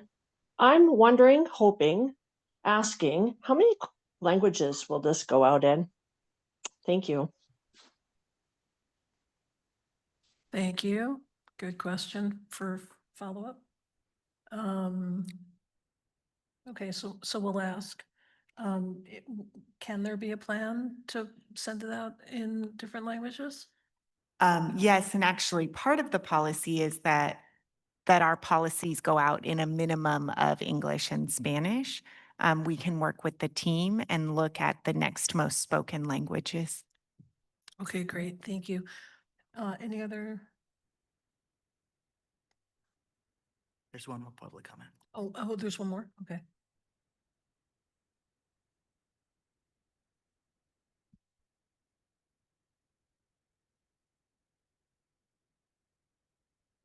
Salon Harrison, can you please unmute yourself? Yes, I just wanted to say thank you all for putting the work together and ensuring that parents, all the parents that have students enrolled in our school district, our guardians, our community members get this policy once it's rolled out, and I appreciate y'all work. And I do see the y'all effort to engage parents more. Still a lot of work, but I do see the effort. So thank you. I'm complete. Thank you very much for the comments. Does anybody want to put the motion on the floor? Are we done now? Okay. Does anybody want to put the motion on the floor? President, I move that we approve the Title I LEA level parent and family engagement policy. Is there a second on the Smith item? Folds, second. Okay, so it'll be Gonzalez Hoy and Clerk Kenyatta as the motion and the second. Are there any additional comments on the item? We will go to the vote. Trustee Gonzalez Hoy, Yes. Trustee Smith Folds, Smith Folds, yes? trustee Hernandez, Yes. clerk Kenyana, Yes. and I'm a yes. Motion passes unanimously. We are now up to E3, provisional internship permit. Dr. Greenwood, I believe this is you. Yes, we are requesting approval for provisional intern permits. The PIP, better known as PIP, allows the districts to hire individuals who have not yet met the subject matter competence requirements needed to enter into an internship program, provided that the district has made a diligent effort to recruit fully credentialed teachers and none were available. Thank you very much. Does anybody from the board have questions on the item? Is there public comment on the item? There's no public comment. Okay, I'll accept a motion on the item. I'll make the motion to approve the provisional internship permit. Second. Okay, so it's moved by Clerk Kenyana, second by trustee Gonzalez Hoy. Any other comments from the board on the item? Okay, trustee Gonzalez Hoy, Yes. trustee Smith Folds, Smith Folds, yes? trustee Hernandez, Yes. Clerk Kenyana. Yes. And I'm a yes. Motion passes unanimously. Moving now to E4, Education Code 44258.3, variable term waiver. Dr. Greenwood, I believe this is your item as well. Yes, it is. And variable term waivers allows districts to either grant applicants more time to complete credential requirements or to provide district additional time to hire an appropriately credentialed individual, and also may apply while awaiting fingerprint clearance. Thank you. Thank you. Are there any questions from the board? Is there any public comment on the item? We have no public comment. I'll accept a motion on the item. I'll make a motion to approve the Education Code 44258.3 variable term waiver. Second.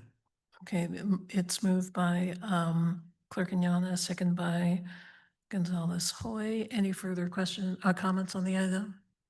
Seeing none, we'll go to the vote. Trustee Gonzalez Hoy, Yes. trustee Smith Folds, Smith Folds, yes? trustee Hernandez, Yes. Clerk Kenyana, Yes. and yes. Motion passes unanimously. E5, approve resolution 2526-41, declaring an emergency and the futility of public bidding for the provision of assets, generator and fueling and security services due to power outage at Richmond High School. Ms. Payne, your item. Good evening, Superintendent, Board, and Community.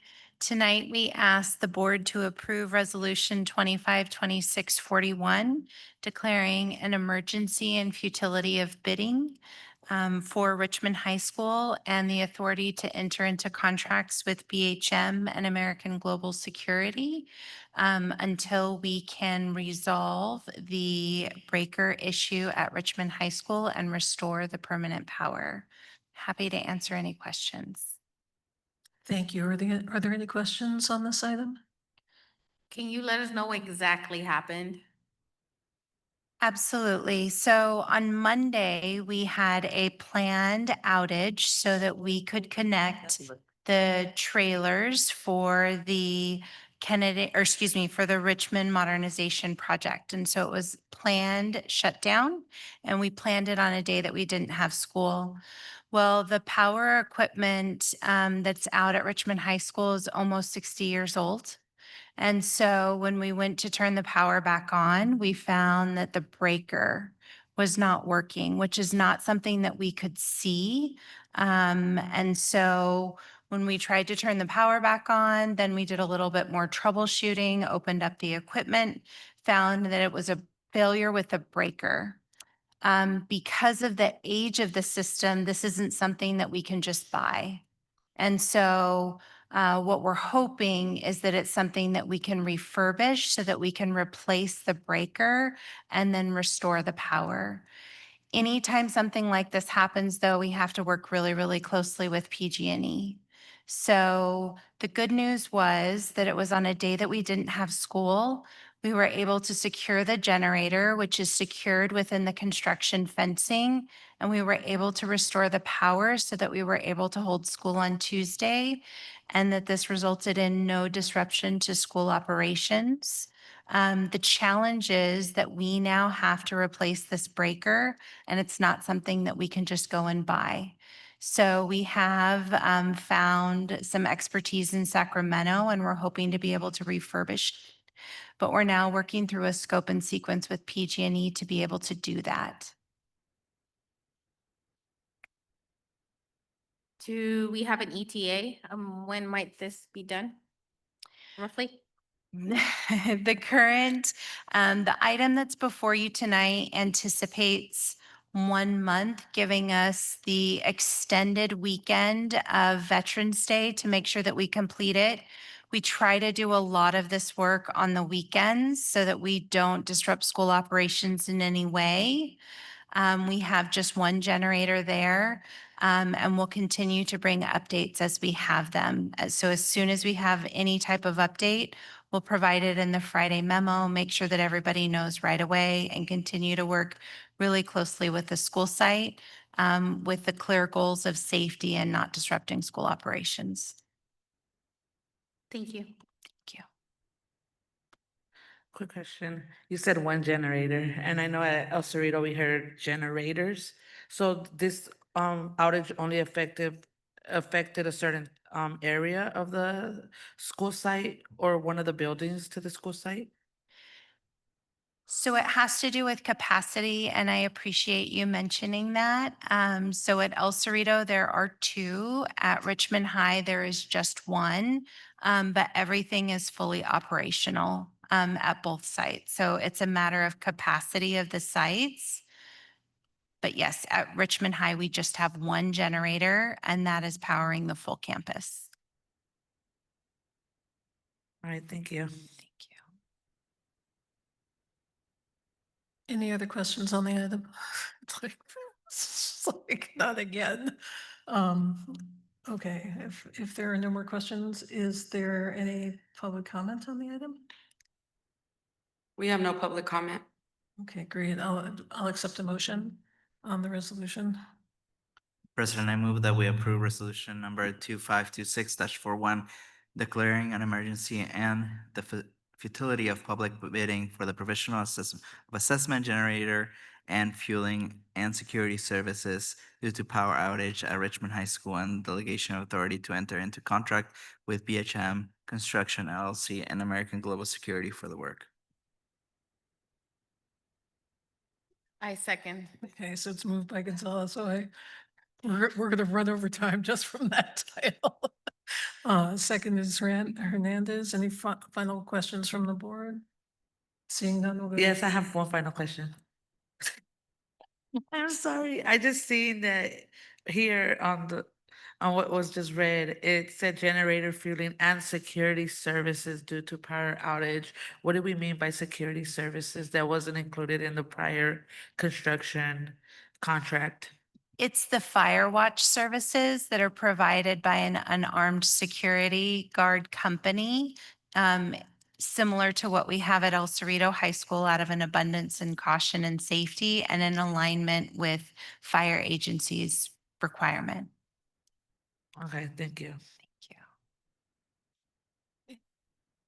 And we will go to the vote. Trustee Gonzalez Hoy, Yes. trustee Smith Folds, Smith Folds, yes. trustee Hernandez, Yes. Clerk Ignano, Yes. and I'm a yes. Motion passes unanimously. Okay, so we're up to comments from the board. I have some housekeeping. It's about the CBOC meeting. The first is there was a recommendation to hold the meeting at Lake on November 12th, right?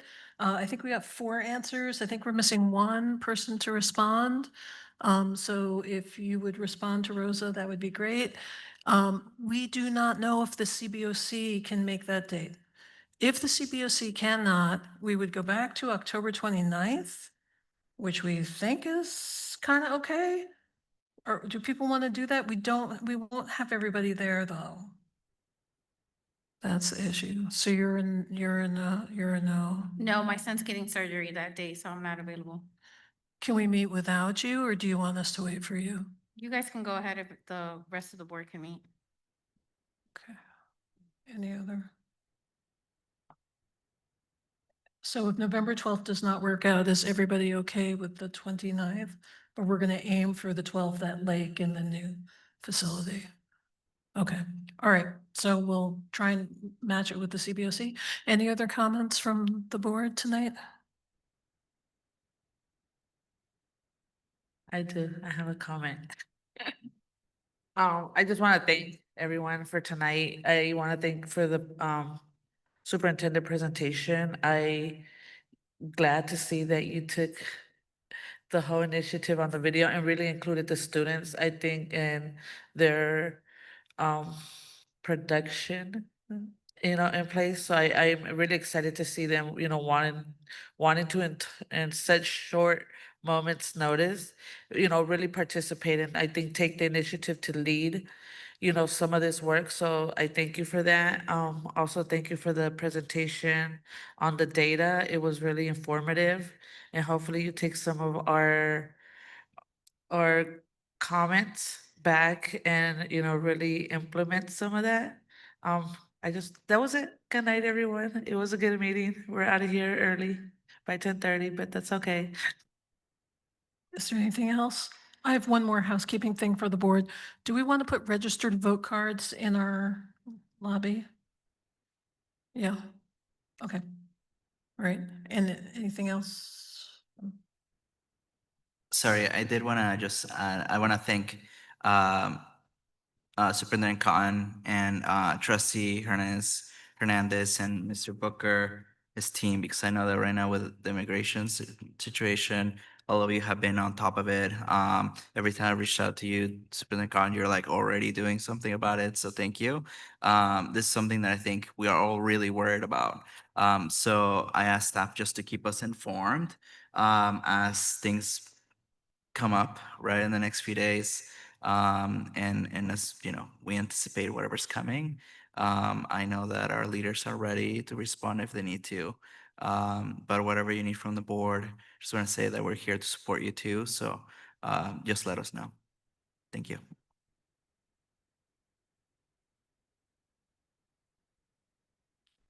And with that, we will move to item H, which is the next scheduled meeting, which is November 5th, right here in Lavanya Dijon Middle School. And I will adjourn us at 10:22 p.m. Thank you, everyone. Have a nice evening. Thank you for all the work tonight, and we'll gavel us out at 10:22. Thank you.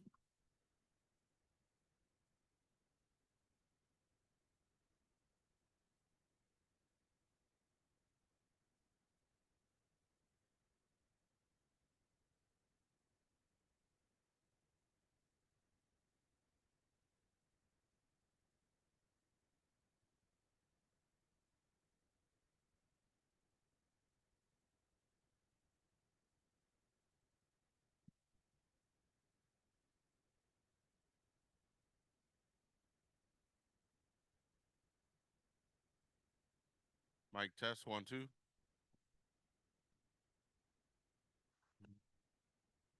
Mic test.